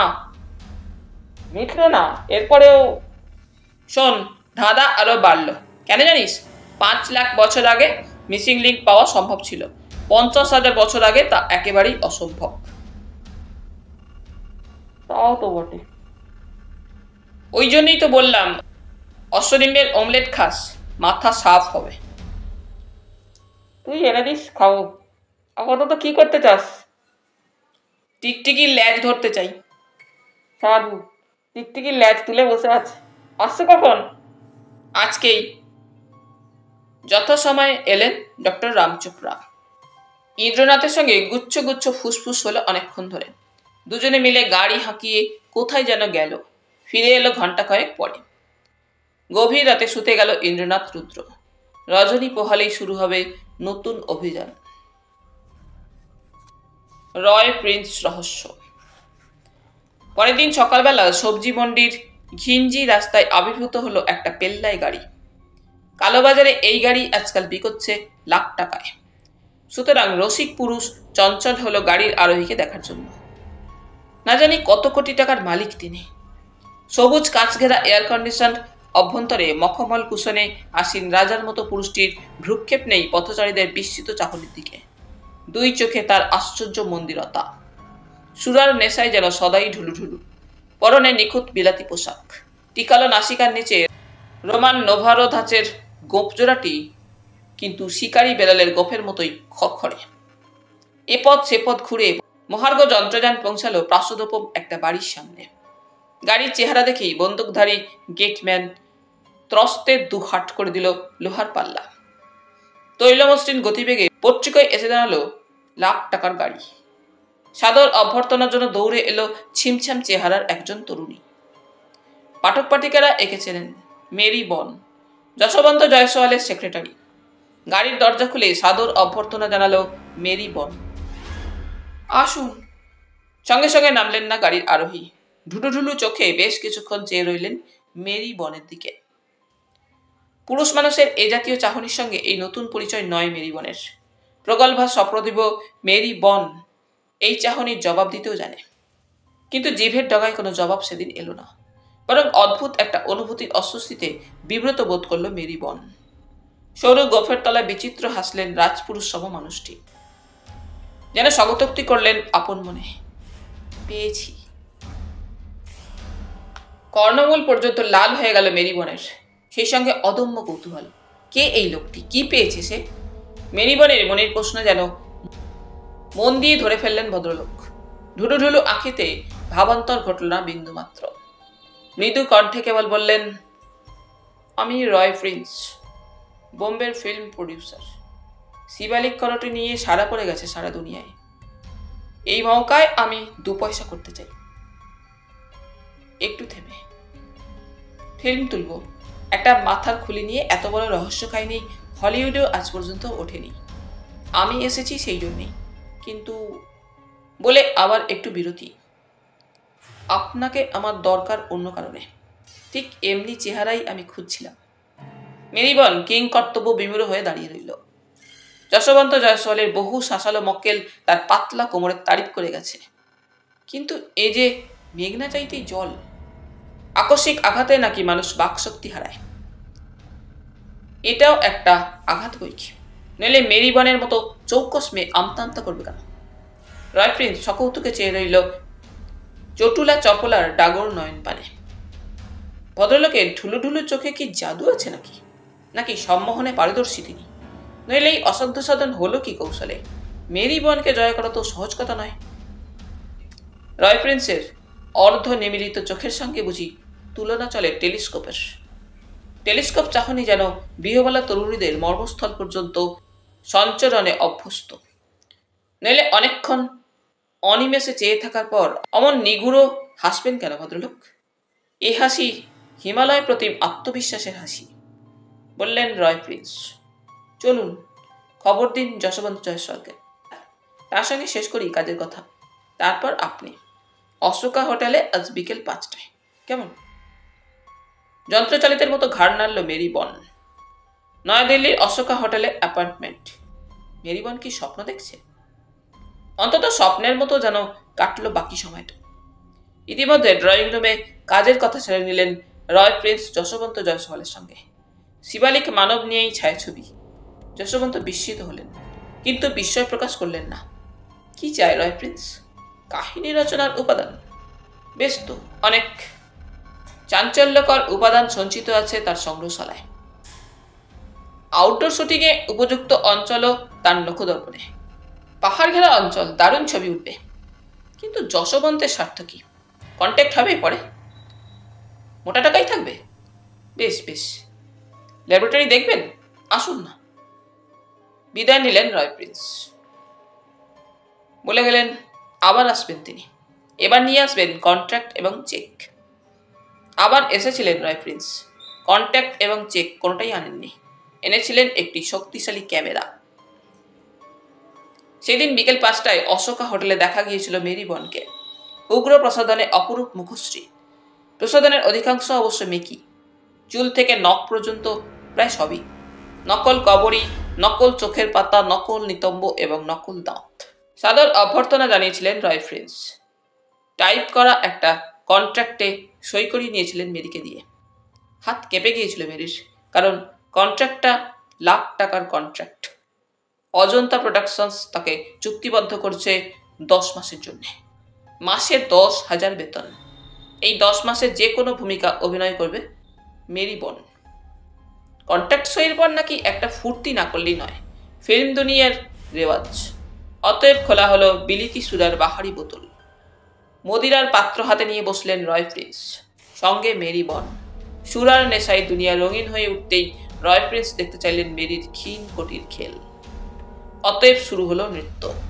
বিভিন্ন ঢঙে, বিভিন্ন রঙে, রকমারি পোজের বেশ কয়েকটি ফটো তুললেন রয় প্রিন্স। অবশেষে গভীর রাতে শেষ হলো আসর। কথা রইল রয় প্রিন্স আগামীকাল আসবেন যশবন্তের প্রাসাদে। এমন সময় আসবেন যখন গৃহস্বামী অনুপস্থিত থাকবেন, কারণ আরও কয়েকটা ছবি তোলার দরকার। প্রাসাদের পটভূমিকায় মেরিবনের ছবি। পরের দিন নির্দিষ্ট সময় আবির্ভাব ঘটল রয় প্রিন্সের। হাতে একটা চামড়ার ব্যাগ। ব্যাগের মধ্যে 2টি বস্তু, দামি ক্যামেরা এবং সুপের সুরা। সেক্রেটারি মেরিবনের নিরালা অফিসে বসে প্রথমেই বোতল বার করলেন রয় প্রিন্স। তার প্রখর ব্যক্তিত্বের কাছে কোনো আপত্তি টিকল না। সুরায় গলা না ভেজলে নাকি উত্তম ছবি ওঠে না। সুতরাং ফরাসি দ্রাক্ষারসে গলা ভিজাতে হলো মেরিবনকে। মাত্র একটি পেগ, কিন্তু ওই একটি পেগেই ঘটল একটি আশ্চর্য ঘটনা। মেরিবন চেয়ারে বসে টেবিলে মাথা রেখে ঘুমিয়ে পড়ল। বোতল আর গেলাস ব্যাগের মধ্যে ভরে নিয়ে উঠে দাঁড়ালেন রয় প্রিন্স। কাঁধে ঝোলালেন মূল্যবান ক্যামেরাটি। ল্যাবরেটরি অভিমুখে রওনা হলেন গজেন্দ্র গমনে। অনেকক্ষণ পরে ল্যাবরেটরি থেকে বেরিয়ে এলেন রয় প্রিন্স। চোখে মুখে খুশি যেন উপচে পড়ছে। উঠে বসলেন গাড়িতে। নিমেষে উধাও হলো লাখ টাকার গাড়ি। কিন্তু কি আশ্চর্য, ভদ্রলোক গাড়ি হাঁকিয়ে তো অশোকা হোটেলে ফিরলেন না। গাড়ি দাঁড় করালেন দিল্লির উপান্তে একটা ছিমছাম বাড়ির সামনে। অমনি একগাল হাসি নিয়ে দোরগোড়া এসে দাঁড়ালেন ডক্টর রাম চোপড়া। হ্যালো ইন্দ্রনাথ রুদ্র, কাম ফতে। ঘটাং করে দরজা বন্ধ করে নেমে দাঁড়ালেন রয় প্রিন্স। বললেন স্বপ্নালু চোখে, ইয়েস রামচোপ। হিপি রহস্য। পরের দিন যশবন্ত জয়সওয়ালের পেছনে ছায়ার মতো লেগে রইল এক বিচিত্র মূর্তি। লোকটাকে হিপি বলা যায়। ঘাড় পর্যন্ত আছাঁটা চুল, তেলের সঙ্গে সংস্পর্শ না থাকায় রুক্ষ। চোখ প্রায় কোটরে প্রবিষ্ট। চোখের তারা আশ্চর্য নীল, কিন্তু গায়ের রং সে অনুপাতে ধবধবে সাদা নয়, রোদে জলে তামাটে। লোকটার নিবাস বোধহয় প্রতীচ্যের কোথায়। বিশ্ব পর্যটকের বিচিত্র সাজে ইউরোপিয়ান ছাপটি অবশ্য এখন অবলুপ্তির পথে। দাঁতের ফাঁকে সদা সর্বদা জ্বলছে মস্ত চুরুট। কাঁধে কাপড়ের ব্যাগ, ঊর্ধ্বাঙ্গে ছেঁড়া পাঞ্জাবি, নিম্নাঙ্গে সুতো ওঠা ট্রাউজার্স, পায়ে বেজায় ভারী কাবলি জুতো। লোকটা ভবঘুরে, নিঃসন্দেহে ভবঘুরে। নইলে পুরানো দিল্লির পুরানো বিস্ময়ের দিকে এমন হাঁ করে তাকিয়ে থাকবে কেন? সেকালে ইমারত, পলস্তরা খসা গম্বুজ, শ্যালধরা মিনার সবকিছুই যেন অবাক করে তুলতে চাইছে তার নীলকান্ত মণির মতো নীল চোখকে। মধ্যে মধ্যে দাঁড়াচ্ছে, কাপড়ের থলি থেকে খাতা আর পেন্সিল বার করছে। খাতার উপর এমন হাবিজাবি স্কেচ আঁকছে যা দেখলে ডেসমন্ড ডয়েগ নির্ঘাত লজ্জা পেতেন।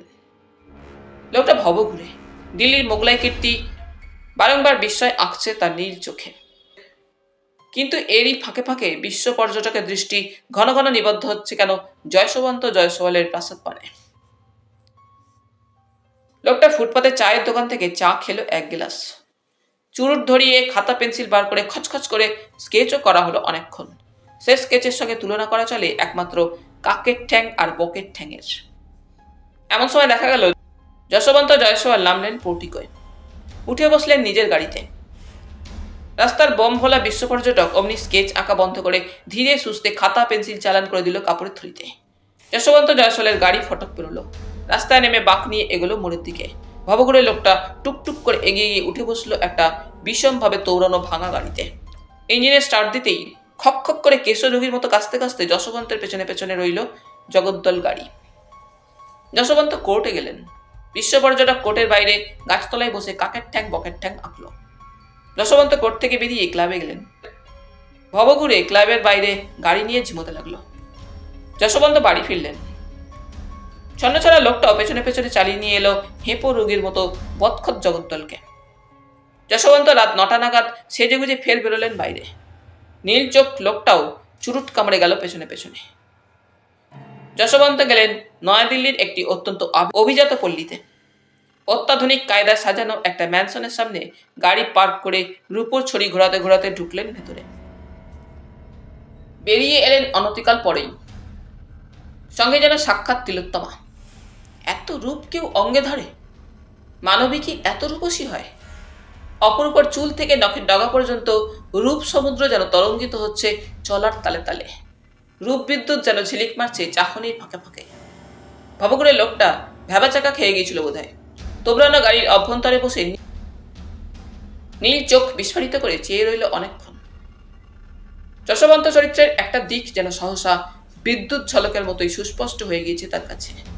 কারণ এই রূপসীকে সে চেনে এবং জানে তার সংকল্পের কথা।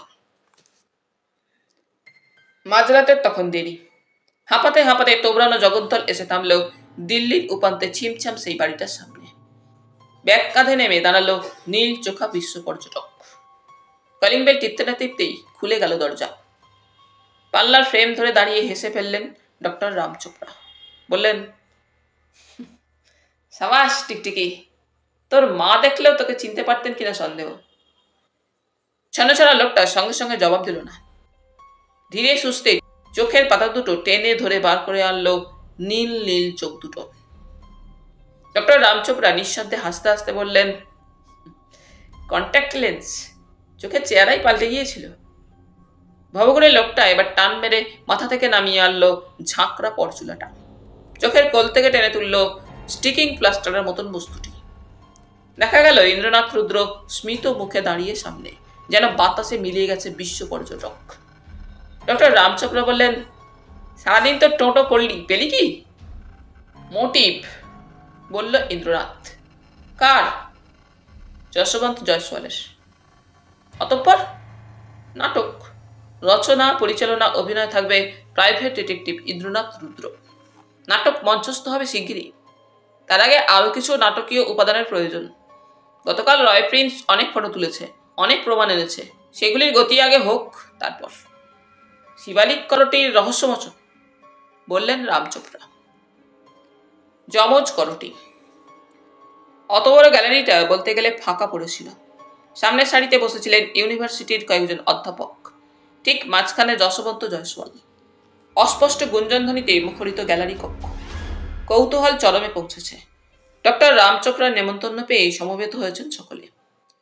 তিনি নাকি কতকগুলি চাঞ্চল্যকর তথ্য পরিবেশন করলেন শিবালিক করটি সম্পর্কে। তাই প্রবল কৌতূহলে নির্ধারিত সময়ের আগেই এসে পৌঁছেছেন বিদগ্ধ নিমন্ত্রিতরা। কিন্তু টিকি দেখা যাচ্ছে না ডক্টর রামচোপড়ার। সহসা নিস্তব্ধ হয়ে গেল গ্যালারি কক্ষ। কথা তো দূরের কথা, নিঃশ্বাস ফেলতেও যেন ভুলে গেলেন আমন্ত্রিত ব্যক্তিরা। কারণ ঘরের মধ্যেও পরপর ঢুকল তিনটি প্রাণী। প্রথম প্রাণীটি স্বয়ং রামচোপড়া, আকার্ণ বিস্তৃত গজদন্ত হাসি। দ্বিতীয় প্রাণীটি একজন খাঁটি বাঙালি, ফুলবাবু চেহারা, মুগার পাঞ্জাবিতে হীরের বোতাম, চুনট করা ধুতির কোঁচা সযত্নে রক্ষিত পাশ পকেটে।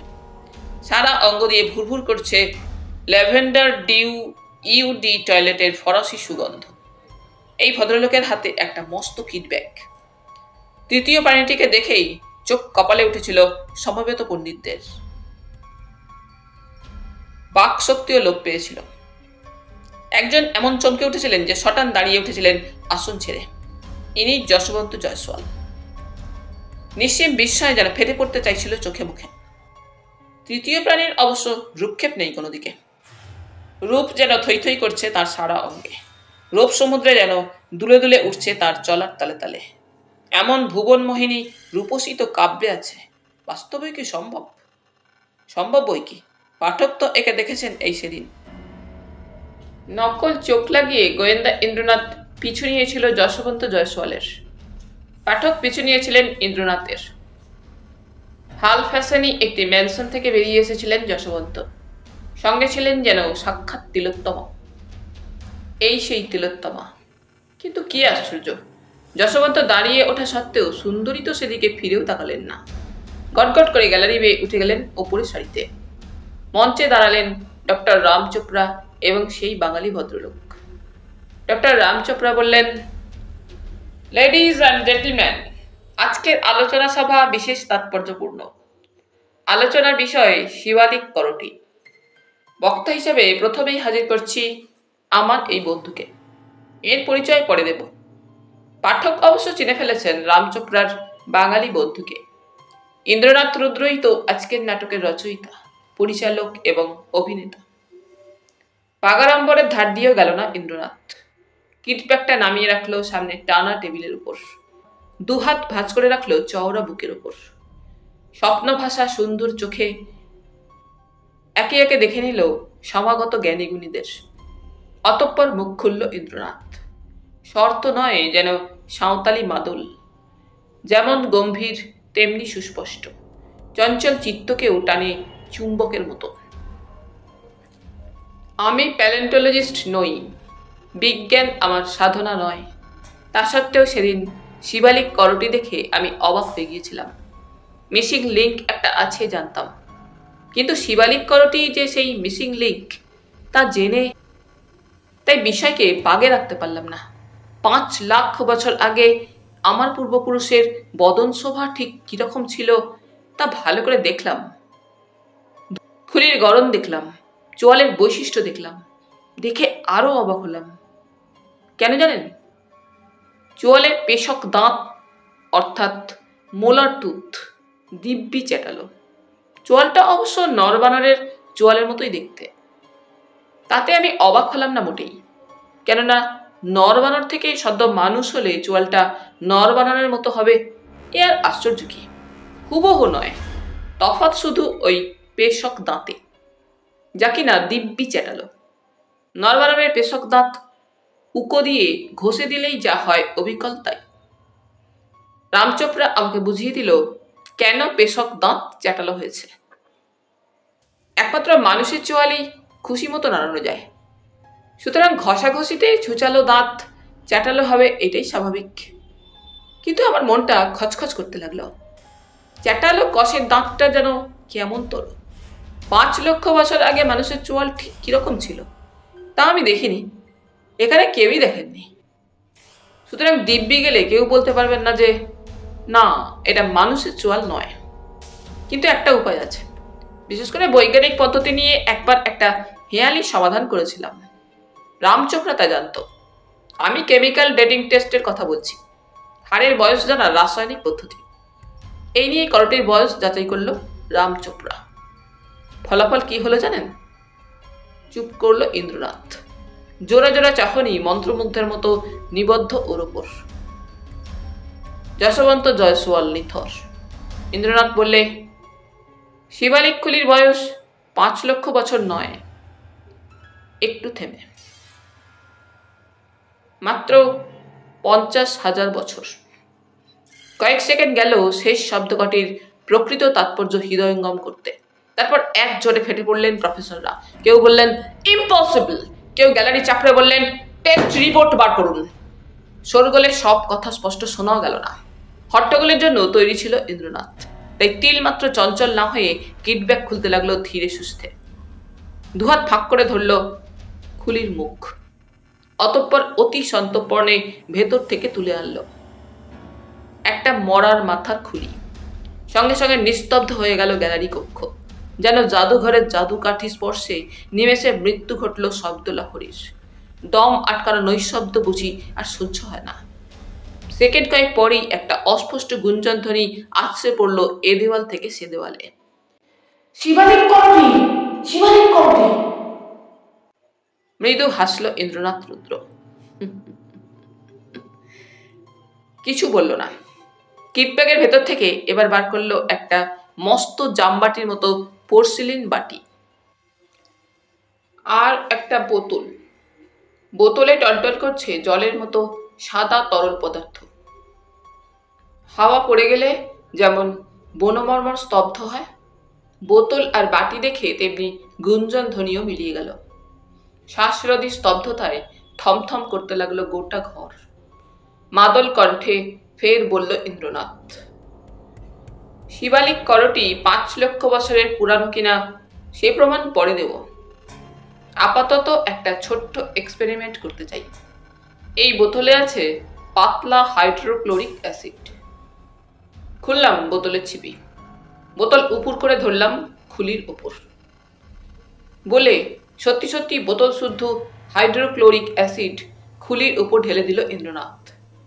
তার আগে অবশ্য খুলিটাকে বসিয়ে নিয়েছিল পোর্সিলিন বাটিতে, ফলে বাটির মধ্যে ডুবে রইল খুলির তলার অংশ। হাঁ হাঁ করে উঠেছিলেন সমাগত সুধীরা। যশবন্ত জয়সওয়ালের চোখের পাতা অবশ্য একবারও কাঁপেনি। ইন্দ্রনাথ বাটির মধ্যে থেকে খুলিটা তুলে ধরল। দেখা গেল হাড়ের বাদামি রংটা আস্তে আস্তে উঠে যাচ্ছে, ফসিল ভাব মিলিয়ে যাচ্ছে। সে জায়গায় ফুটে উঠছে সাদা হাড়। কিছুক্ষণের মধ্যেই দেখা গেল একটা মামুলি নরকরটি নিয়ে দাঁড়িয়ে আছে ইন্দ্রনাথ। 2 চোখে নৃত্য করছে বিপুল কৌতুক। আর বোবা বিস্ময়ে থ হয়ে গিয়েছেন বাঘা বাঘা পণ্ডিতেরা। ইন্দ্রনাথ বললে, মেকি ফসিলের ভেলকি দেখলেন? এবার দেখুন আসল ফসিল। বলে কিট ব্যাগের মধ্যে হাত পুড়ে তুলে আনলো আর একটা শিবালিক করটি। ওরাং ওটাং রহস্য। সে কি অসহ্য নীরবতা নেমে এলো ঘরের মধ্যে। অগ্নুৎপাতের পূর্ব মুহূর্তে আগ্নেয়গিরির চারপাশের আকাশ বাতাস যেমন থমথমে হয়ে ওঠে, সীমাহীন উদ্বেগে আসন্ন মহাপ্রলয়ের ভয়ঙ্কর সম্ভাবনায় বিচিত্র অনুরণন জাগে মনের তন্ত্রীতে, ঠিক তেমনি দ্রিমি দ্রিমি পরিবেশের সৃষ্টি হলো ঘরের মধ্যে। শিবালিক করটি, আর একটা শিবালিক করটি। শিরে হয়ে দাঁড়িয়েছিল ইন্দ্রনাথ। বুক চিতিয়ে, বুকে হাত ভাঁজ রেখে হীরক উজ্জ্বল চোখে দেখছিল নতুন করটির প্রতিক্রিয়া। এখন বলল ধীর গম্ভীর গলায়, এর আগে যে খুলির রং আপনাদের চোখের সামনেই পাল্টে গেল, সেটি কিন্তু আসল নয়, নকল ফসিল। আমি অবশ্য তাকে শিবালিক করটি বলে জাহির করিনি, করেছেন আপনারা। ইন্দ্রনাথ থামল। সঙ্গে সঙ্গে সামনের আসন থেকে চিবিয়ে চিবিয়ে বললেন একজন দোর্দণ্ড প্রতাপ প্রফেসর, মহাশয়ের উদ্দেশ্যটা কি? আপনারা জাল করটির ভাওতাবাজিতে ভুলে বিশ্ব চষে বেড়াচ্ছেন, ভারতের মুখে চুনকালি দিচ্ছেন। আমি সেই জালিয়াতি ফাঁস করতে চাই। জালিয়াত তো আপনি নিজে। জালিয়াত ধরতে গেলে নিজেকে জালিয়াতি জানতে হয় বই কি। সাধু, আপাতত আমার কৌতূহল হচ্ছে। কি বিষয়ে? জাল ফসিলটা দেখে। এখন জব্বর জালিয়াতি এক্সপার্ট চোখেও ধরা পড়ে না। আপনি কে মশাই? জালিয়াত, মৃদু হেসে বলল ইন্দ্রনাথ। জালিয়াতের কলা কৌশল নিবেদন করলে কি আপনার কৌতূহলের নিরসন ঘটবে? বিলক্ষণ। তাহলে শুনুন। ডক্টর রাম চোপড়ার কেমিক্যাল ডেটিং টেস্টের রিপোর্ট শুনে মনে একটা কাঁটা বেঁধে রইল। আসল শিবালিক করটি নাকি 5 লক্ষ বছরের পুরানো হয়, সুতরাং এটা মিসিং লিঙ্কও নয়। অথচ চোয়ালের কষের দাঁত চাটালো। বাদবাকি চোয়ালটা নরবানরের চোয়ালের মতো। কষের দাঁতের ধারগুলো বড় চোখা চোখা। উকো দিয়ে ঘষলে যা হয় আর কি। এপম্যানের চোয়াল খুলে নিয়ে উকো দিয়ে ঘষে মেহগনি রঙে রাঙালেও তো এমনি চোয়াল ফসিল বানানো যায়। মনের মধ্যে কাঁটার খচখচানি ক্রমশ বাড়তে লাগলো। আমি তখন এ যুগের একটা নরবানরের চোয়াল জোগাড় করলাম। উকো দিয়ে ঘষে ঘষে কষের দাঁত প্লেন করালাম। আয়রন সল্ট আর বাইক্রোমেট দিয়ে মেহগনি রং ধরালাম। দাঁতের যে জায়গা দিয়ে খাবার চিবানো হয় সেই জায়গাগুলিতে বোলালাম রেড সিয়েনার তেল রং। তৈরি হলো নকল চোয়াল ফসিল। এবার করটি। মরার মাথার খুলি জোগাড় করলাম ডাক্তার বন্ধুর কাছ থেকে। আয়রন সল্ট আর বাইক্রোমেট দিয়ে এতেও ধরালাম মেহগনি রং। তারপর একটু মেহনত করতেই এ যুগের মানুষের খুলির চোয়ালে ফিট করে গেল এ যুগের নরবানরের চোয়াল। উকো ঘষার দাগ তেল রং দিয়ে মোটামুটি মেরে এনেছিলাম। আজকের সভার শুরুতে এই নকল ফসিলটাই আপনারা দেখেছিলেন এবং ভেবেছিলেন বুঝি শিবালিক করটি। বুঝতেই পারছেন, ভাবনাটা আমি আপনাদের মাথায় ঢুকিয়েছি ইচ্ছে করে। আমি এক্সপার্ট নই, তবুও আমার জালিয়াতি আপনারা ধরতে পারেননি। কিন্তু যদি কোনো এক্সপার্ট আসলে নামে, মেকি ফসিলকে আসল বলে চালায়, ধরুন যদি শিবালিক করটি জাল হয়, দয়া করে উত্তেজিত হবেন না, শান্ত হন। যারা সত্যসন্ধানী হন তারা একটু খুঁতখুঁতে হন, তাই আপনাদের মতো আমিও খুঁতখুঁতে। ডক্টর রাম চোপড়া পরীক্ষা করে দেখেছে খুলির বয়স 50,000 বছর। কিন্তু 50,000 বছর আগে মানুষের চোয়াল নরবানরের চোয়ালের মতো হবে কেন? সন্দেহটা মাথা চাড়া দিতেই রাম চোপড়াকে জেরা করলাম। ফলে কি জানলাম জানেন? আমার বন্ধুটি সরল বিশ্বাসে খুলির হাড় নিয়ে কেমিক্যাল ডেটিং টেস্ট করেছে, বাদ দিয়েছে চোয়ালটাকে। চোয়াল আর খুলি আলাদা আলাদা পাওয়া গিয়েছে, সুতরাং চোয়ালটা খুলির লাগোয়া চোয়াল নাও হতে পারে। তো সন্দেহ ঘোরতর হতেই পরপর কয়েকটা চুল চেরা এক্সামিনেশনের ব্যবস্থা করলাম। অ্যানাটমিক্যাল, কেমিক্যাল এবং ফিজিক্যাল এক্সামিনেশনের কোনোটাই বাদ দিলাম না। এক্স-রে, স্পেকট্রোগ্রাফ আর গাইগার কাউন্টারের মতো অত্যাধুনিক যন্ত্রপাতির সাহায্য নিয়েছি। মাটির তলায় এত বছর বন্দি থেকে চোয়ালের হাড় ঠিক কতখানি নাইট্রোজেন হারিয়েছে তা মেপেছি কেমিক্যাল ডেটিং টেস্টের আধুনিকতম প্রক্রিয়ায়। ফলে যে তথ্য ফাঁস হলো তা রীতিমতো চাঞ্চল্যকর। শিবালিক করটির বয়স 50,000 বছর ঠিকই, কিন্তু চোয়ালের বয়স কত তা মুখে না বলে চাক্ষুষ দেখাবো। তার আগে দুটো কথা সেরে নি। একটু থেমে মন্থর কণ্ঠে বলল ইন্দ্রনাথ, আপনারা শকড হয়েছেন। শক পাওয়া স্বাভাবিক।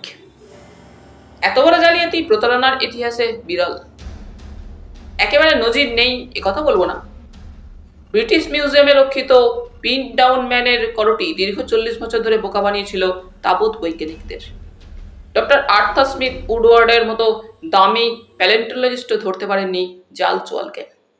Amateur fossil hunter Charles Dawson রাতারাতি নামজাদা হয়ে গিয়েছিলেন বিজ্ঞানী মহলে। ঘটনাটা ঘটেছিল 1912 সালে। জাল জচ্চুরি অপরাধের ইতিহাস পড়া সবার নেশা নয়, পেশাও নয়। তাই চাঞ্চল্যকর এ কাহিনী আপনারা জানেন না, কিন্তু আমি জানি।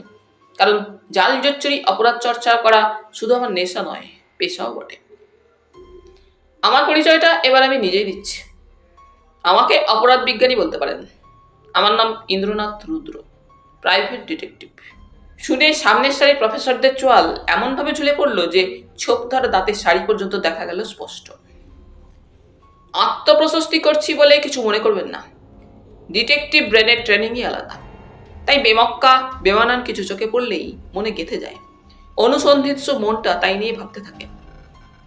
যেমন প্রথম খটকাটা লেগেছিল স্টেটসম্যানের পার্সোনাল কলমে একটা বিদঘুটে বিজ্ঞাপন পড়ে, ওরাং ওটাং কিনতে চাই, উপযুক্ত দাম দিতে প্রস্তুত। বিজ্ঞাপনদাতার নিবাস নাকি রাজধানী দিল্লিতে। বিজ্ঞাপনের ভাষা তখন আমার মনে নাড়া দিয়েছিল বলেই শিবালিক করটি চোয়ালের সঙ্গে ওই বিজ্ঞাপনের একটা যোগসূত্র আবিষ্কার করেছিলাম। এই বিজ্ঞাপন যখন দেখেছিলাম তখন ডক্টর রাম চোপড়ার সঙ্গে আমার দেখা হয়নি, শিবালিক করটিও দেখিনি। যখন জানলাম নরবানরের চোয়ালের কোষের দাঁত উকো দিয়ে ঘষলে শিবালিক চোয়ালে পরিণত হয়, তখন মনে পড়ল ওরাং ওটাং চাই বিজ্ঞাপনের কথা। কারণ ওরাং ওটাং নরবানর এপ ম্যান, তার চোয়াল সংগ্রহ করার জন্যই কি এই বিজ্ঞাপন? খোঁজ নিলাম বিজ্ঞাপন দাতার নাম ঠিকানা, পেলাম কাগজের অফিস থেকে। এই মুহূর্তে আমাদের মধ্যেই উপস্থিত রয়েছেন ভদ্রলোক। কিন্তু কেন কেন এত ওরাং ওটাং প্রয়োজন ভদ্রলোকের? শিবালিক করটি তো পাওয়া গিয়েছে, আরো চোয়ালের দরকার কেন? তবে কি আরো জাল চোয়াল বানাতে চান উনি? একটা মেকি ফসিলের জেরেই নাম তার খ্যাতির তুঙ্গে পৌঁছানোর সামিল হয়েছে। আরো মেকি ফসিল দরকার কি আরো নামের জন্য? সবচাইতে বড় প্রশ্ন, এত বড় প্রতারণার প্রয়োজন কি? অর্থ কিছুই পাননি, বরং জলের মতো খরচ হয়েছে দেদার টাকা। তবে মোটিভ কি? কেন এই জুয়া চুরি? মোটিভ রহস্য। নিছক মোটিভ আবিষ্কারের মতলব নিয়ে একদিন পিছু নিলাম ভদ্রলোকের। স্ববেশে নয়, ছদ্মবেশে। ভবঘুরে হিপির রূপগ্রহণ করে ছায়ার মতো লেগে রইলাম তার পেছনে সকাল থেকে রাত পর্যন্ত। ফলে উদ্ঘাটিত হলো মোটিভ রহস্য। পিন ডাউন ম্যান আবিষ্কারের কেসেও যে মোটিভ কাজ করেছে, শিবালিক করটি আবিষ্কারের ক্ষেত্র প্রকট হয়েছে সেই একই মোটিভ। এ মোটিভ অর্থের লালসার চাইতে অনেক জোরদার, অনেক বেশি প্রেরণা যোগায় মানুষের মনে। প্রেম, মহৎ প্রেমই মানুষকে ঠেলে নিয়ে চলে উচ্চাকাঙ্ক্ষার দিকে, নাম আর যশের দিকে। এক্ষেত্রে প্রেমের সঙ্গে যুক্ত হয়েছিল আরেকটি বস্তু, প্রেমিকার একটি সুকঠিন সংকল্প। বজ্রের মতো জ্বলন্ত এবং কঠোর একটি সংকল্প থেকে ভদ্রমহিলাকে তার অতি প্রিয়জনও বিচ্যুত করতে পারেননি। এই সংকল্প হলো খ্যাতিমান স্বামী পাওয়া। এমন পুরুষকে উনি পতিত্বে বরণ করতে চেয়েছিলেন যার নাম ডাক হবে বিশ্বজোড়া। ইনি ধনী পিতার একমাত্র সন্তান। যক্ষপতির রত্নপুরীর সঙ্গে তুলনা চলে তার কোষাগারের। তাই অর্থ এর কাছে কাম্য নয়, কাম্য খ্যাতি। স্বামীর ললাটে যেন আঁকা থাকে বিশ্বজোড়া যশের তিলক। অলোক সুন্দরী এই ধনবতীর নাম হয়তো আপনারা অনেকেই শুনে থাকতে পারেন, চাক্ষুষ পরিচয় বোধহয় নেই। সৌভাগ্যক্রমে ইনি আজ আমাদের মধ্যেই উপস্থিত রয়েছেন। ইনি এসেছেন শিবালিক মানব আবিষ্কারের কীর্তি রহস্য নিজের চোখে দেখতে। কারণ একমাত্র এই পুরুষের মধ্যেই উনি দেখেছিলেন নিজের দুর্জয় সংকল্প এবং স্বপ্নের সার্থক রূপায়ণ। স্বাস্থ্য, সৌন্দর্য, অর্থ সবই আছে এই ভদ্রলোকের। সেই সঙ্গে অর্জন করে চলেছেন বিশ্বজোড়া খ্যাতি। কিন্তু এই খ্যাতির বেশিরভাগই যে ভুয়ো তা উনি কল্পনা করতে পারেননি। তাই এসেছেন সচক্ষে দেখতে। একটা মহৎ প্রেমের এই হয়তো শেষ, আমিই হব তার নিমিত্ত।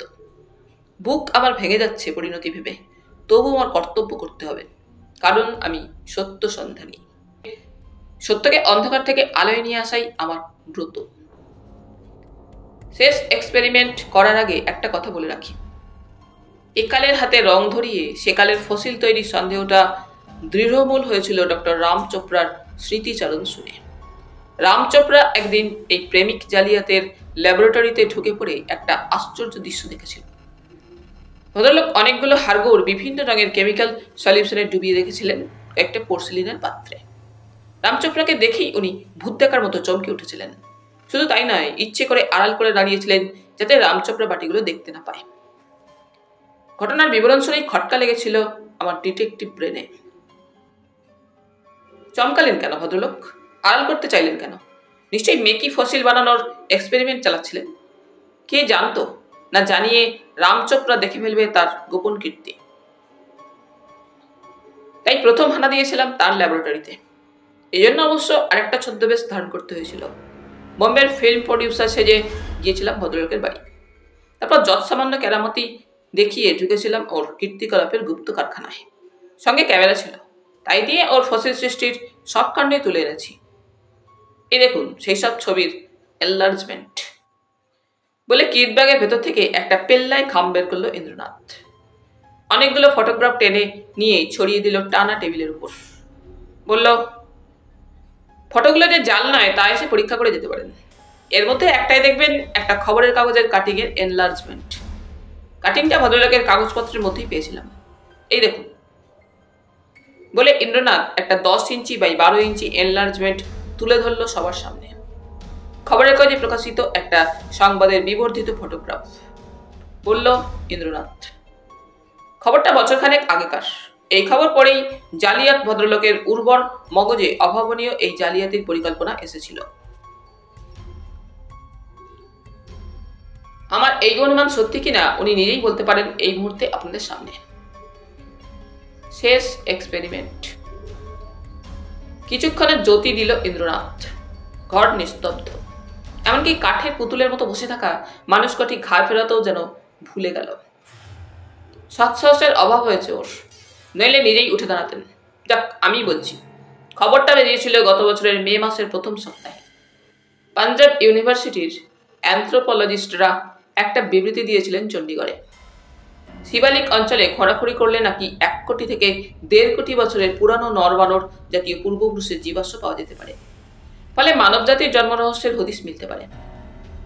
খবরটা শিরোনাম এমনই কৌতূহলোদ্দীপক যে মনের ভেতর পর্যন্ত নাড়া দিয়ে যায়। আমি শোনাচ্ছি। When did the ape become a man? নরবানর মানুষ হলো কবে?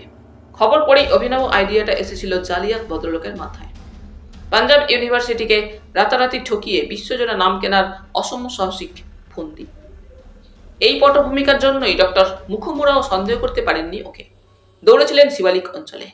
কে জানে, এই মুহূর্তে উনি হয়তো বিলেতের বিরগ্ধ সমাজের সামনে জাল শিবালিক করটি নিয়ে এখনো সারগর্ভ বক্তৃতা দিচ্ছেন। ডক্টর মুখমুরা অবশ্য স্বপ্নেও ভাবতে পারেননি উনি পৌঁছানোর আগেই আমাদের জালিয়াত আবিষ্কারক পৌঁছেছিলেন ফ্লিন্টের নতুন খোঁড়া গর্তের পাশে। জাল চোয়াল তিনি রেখে এসেছিলেন সেখানে। আশেপাশে আরো কয়েকটি প্রাগৈতিহাসিক করটি এবং বহুবিধ জীবাশ্ম লুকিয়ে রেখেছিলেন ইনি। ডক্টর মুখমুরা সেগুলোকেই একে একে আবিষ্কার করেছেন এবং পুলকিত হয়েছেন। কিন্তু কল্পনাও করতে পারেননি প্রধান প্রধান সব কটা ফসিলই জাল ফসিল। জন্তু জানোয়ার ফসিলগুলো প্রায় প্রাগৈতিহাসিক মানুষের সমসাময়িক বটে, কিন্তু সেসব ফসিল শিবালিক অঞ্চল থেকে আসেনি, এসেছে পৃথিবীর অন্যান্য অঞ্চল থেকে। যেমন গন্ডারের ফসিল দাঁত এসেছে ইস্ট অ্যাঙ্গলিয়া থেকে, হাতির ফসিল দাঁত আনা হয়েছে তিউনিসিয়া থেকে। 50,000 বছর আগেকার নরকরটি পাওয়া অবশ্য 4টিখানি কথা নয়, খুবই বিরল এই সময়কার মাথার খুলি। কিন্তু এই জালিয়াত ভদ্রলোকের মতো নামী ফসিল হান্টারের পক্ষে এসব ফসিল জোগাড় করা নেহাত ছেলে খেলা।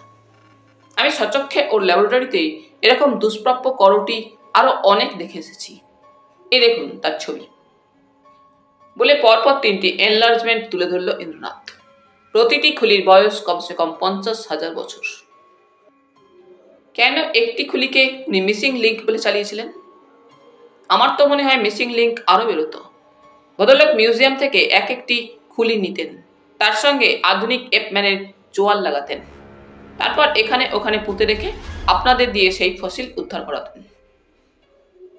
ফসিল, অনেক অপরাধ আমি দেখেছি, অনেক অপরাধের কাহিনী আমি পড়েছি।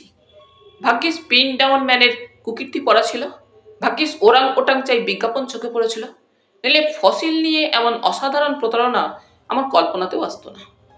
সন্দেহ ডক্টর রাম চোপড়াও কোনোদিন করতে পারতো না, যদি না আমার একটা কাহিনী তার পড়া থাকতো। তিমির খুলি মামলায় প্রাগৈতিহাসিক হারের বয়স নির্ধারণের কৌশল আমি বর্ণনা করেছিলাম। তাই এ কাহিনীর অন্তে শুধু একটা বিষয় নিবেদন করতে চাই, সবই নয়। ডিটেকটিভ এবং ডিটেকটিভ কাহিনী সম্পর্কে আপনারা যে কতখানি উন্নাসিক তা আপনারা না স্বীকার করলেও আমি জানি। কিন্তু উৎকৃষ্ট ডিটেকটিভ কাহিনী কি সমাজের উপকারে আসে না? সারবান গোয়েন্দা কাহিনী কি সাধারণ মানুষকে সচেতন ও সজাগ করে না? তথ্যবহুল ক্রাইম উপাখ্যান কি বহু গোলমেলে ক্রাইমের গোলমাল মিটিয়ে দেয় না? ক্রিমিনালের মুখোশ খসিয়ে আনে না? যাক, আপনাদের ধৈর্যের ওপর আর অত্যাচার করতে চাই না। নিজের জয়ঢাক পেটাবার একটা সুযোগ পেয়ে দু কথা শুনিয়ে দেওয়ার জন্য কিছু মনে করবেন না। শেষ পরীক্ষাটা শেষ করে আমি এবার বিদায় নেব। ইন্দ্রনাথ থামল। দুহাতে অতি সন্তর্পণে তুলে নিল শিবালিক করটির ফসিল চোয়াল। উজ্জ্বল আলোকে স্পষ্ট দেখা গেল বিবর্ণ চোয়ালের বিচিত্র গড়ন। নরবরণের চোয়ালের মতোই দেখতে। লক্ষ লক্ষ বছর মাটির তলায় চাপা পড়ার জন্যই যেন মেহগনি রঙের ছোপ লেগেছে। কষের দাঁত সত্যিই চেটালো। সব মিলিয়ে বিদঘুটে। কিম্ভূত কিমাকার না হলে বিজ্ঞানীদের কৌতূহল এতটা জাগ্রত হতো কিনা সন্দেহ। অনাবিষ্কৃত থেকে যেত মিসিং লিঙ্ক। পোর্সিলিনের বাটিতে টলটল করছিল পাতলা হাইড্রোক্লোরিক অ্যাসিড। খুব ধীরে ধীরে চোয়াল ফসিলকে বাটির ওপর নিয়ে এলো ইন্দ্রনাথ, কিন্তু ডোবালো না। চোখ তুলল গ্যালারির পানে। সারি সারি চক্ষু অপরিসীম উৎকণ্ঠায় যেন ফেটে বেরিয়ে আসতে চাইছে অক্ষিকোটর থেকে। গ্যালারির একদম ওপর সারিতে জীবন্ত অজন্তা রূপসীর মতো নিশ্চল দেহে বসে আছে অলোক সামান্না সেই সুন্দরী। ইন্দ্রনাথ কিন্তু কারো পানে তাকালো না। অন্তর্ভেদী চাহনি তীরের মতো গিয়ে বেঁধল যার অবয়বে তার নাম যশবন্ত জয়সওয়াল। যশবন্ত তাকিয়ে আছেন সামনে, কিন্তু কারো দিকে তাকিয়ে নেই। শূন্য চাহনি ফিরিয়ে আনলো ইন্দ্রনাথ। হাতের চোয়ালটা ধীরে ধীরে নামিয়ে নিল বাটির অ্যাসিডের মধ্যে। ঘর নিস্তব্ধ। সুচ পড়লেও বুঝি শোনা যায় নিস্তব্ধতা। এগিয়ে চলেছে সময়। 1 মিনিট, 2 মিনিট, 3 মিনিট, 4 মিনিট। হঠাৎ একটা শব্দে সম্বিত ফিরল ঘর শুদ্ধ সবাকার। গ্যালারিতে উঠে দাঁড়িয়েছেন যশবন্ত জয়সওয়াল। ছায়াছবির জেমস বন্ডের মতোই তাল ঢেঙা মূর্তি। সুপুরুষ শুধু নন, অসামান্য ব্যক্তিত্ব সম্পন্ন। প্রখর পৌরুষ যেন ঠিকরে পড়েছে অবয়ব ঘিরে। গটগট করে গ্যালারি থেকে নেমে এলেন যশবন্ত। নির্বিকার মুখছবিতে লজ্জা, ভয়, অপমানের লেশটুকুও নেই। গ্যালারি থেকে সিধে নেমে এসে সোজা বাইরে চলে গেলেন ভদ্রলোক। আশ্চর্য! এমন নাটকীয় অন্তর্ধানের পরেও ঘরের নৈঃশব্দ ভঙ্গ হলো না। জোড়া জোড়া চাহনি যশবন্তের পেছন থেকে ফিরে এসে এবার নিবদ্ধ হলো পোর্সিলিনের বাটির উপর। ইঙ্গিত বুঝল ইন্দ্রনাথ। জুয়াচরকে নিয়ে কৌতূহল নেই বিজ্ঞান পাগলদের। তারা কৌতূহলী কেবল ফসিল চোয়াল নিয়ে। মাটির মধ্যে থেকে ফসিল চোয়াল তুলে ধরল ইন্দ্রনাথ। অ্যাসিড ঝরে পড়ল হাড়ের গা থেকে, সেই সঙ্গে বাদামি রংটা। আয়রন আর বাইক্রোমেটের স্তর উঠে যাচ্ছে অ্যাসিডের সংস্পর্শে এসে। সাদা হয়ে আসছে হাড়। নরবরণের চোয়াল প্রকট হয়ে উঠছে জালিয়াতির রং ফুঁড়ে। আচমকা অগ্নুৎপাতে ভিসুভিয়াসের চূড়ো উড়ে গেলে যে প্রচন্ড নির্ঘোষ ছড়িয়ে যায় দিক হতে দিগন্তে, গ্যালারি কক্ষে আচম্বিত জাগ্রত হলো সেই বিপুল নির্ঘোষ। প্রচন্ড রোষে যেন একযোগে ফেটে পড়লেন বিজ্ঞানী মহল। প্রতারিত হয়েছেন তারা। সামান্য একটা বাঁদরের চোয়াল নিয়ে তাদের রাম ঠকান ঠকিয়ে দিয়েছেন জুয়াচর শিরোমণি যশবন্ত জয়সওয়াল। জ্বলন্ত রোষে ভয়ঙ্কর সেই বৈজ্ঞানিকদের চেহারার বর্ণনা তাই নিষ্প্রয়োজন। একজন কেবল রুষ্ট হননি, তিনি খুশি হয়েছিলেন। খুশির সমুদ্র যেন উপচে পড়েছিল তার সজল চোখে। পায়ে পায়ে গ্যালারির ওপর সারি থেকে নেমে এসেছিলেন তিনি। দাঁড়িয়েছিলেন ইন্দ্রনাথের সামনে, যেন মূর্তিমতী দীপ শিখা, নিবাত নিষ্কম্প, স্নিগ্ধতায় সমুজ্জ্বল। বলেছিলেন মৃদু কণ্ঠে, এত মৃদু কণ্ঠে যে রোষ নির্ঘোষের মতো ভালো করে শুনতেও পায়নি ইন্দ্রনাথ। মনে হয়েছিল যেন বলছেন, আমার ইজ্জত বাঁচিয়েছেন আপনি, খ্যাতির চাইতে ইজ্জত বড়। তাই এতদিন যে আংটি আমি যক্ষের ধনের মতো আগলে রেখেছিলাম, পুরুষের মতো পুরুষকে দেব বলে, তা আপনাকে দিয়ে গেলাম।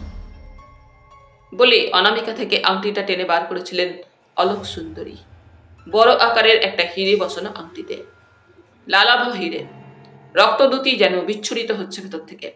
ইন্দ্রনাথের সামনে হীরক অঙ্গুরীয় রেখে সঙ্গে সঙ্গে ঘর থেকে নিষ্ক্রান্ত হয়েছিলেন মর্তের উর্বশী। ইন্দ্রনাথকে কোনো কথা বলার সুযোগ দেননি। কলকাতায় ফিরে ইন্দ্রনাথ রসিয়ে রসিয়ে গল্পটা শুনিয়েছিল আমার গৃহিণীকে। আমিও ছিলাম সেখানে। কাহিনী শেষ করে ইন্দ্রনাথ উঠে পড়তেই কবিতা শুধিয়েছিল। আসল কথাই তো বলে গেলে না ঠাকুরপো, নকল কথা তো একটাও বলিনি। ইয়া কি নয়, নকল চোয়ালটা কার চোয়াল থেকে তুমি খুলেছিলে, তোমার বউয়ের না সেই অলোক সুন্দরীর? ওরাং ওটাঙের চোয়াল থেকে। তোমার বরের চোয়ালটা খুলে নিলেও কাজ চলে যেত, চেহারা প্রায় একই রকম তো।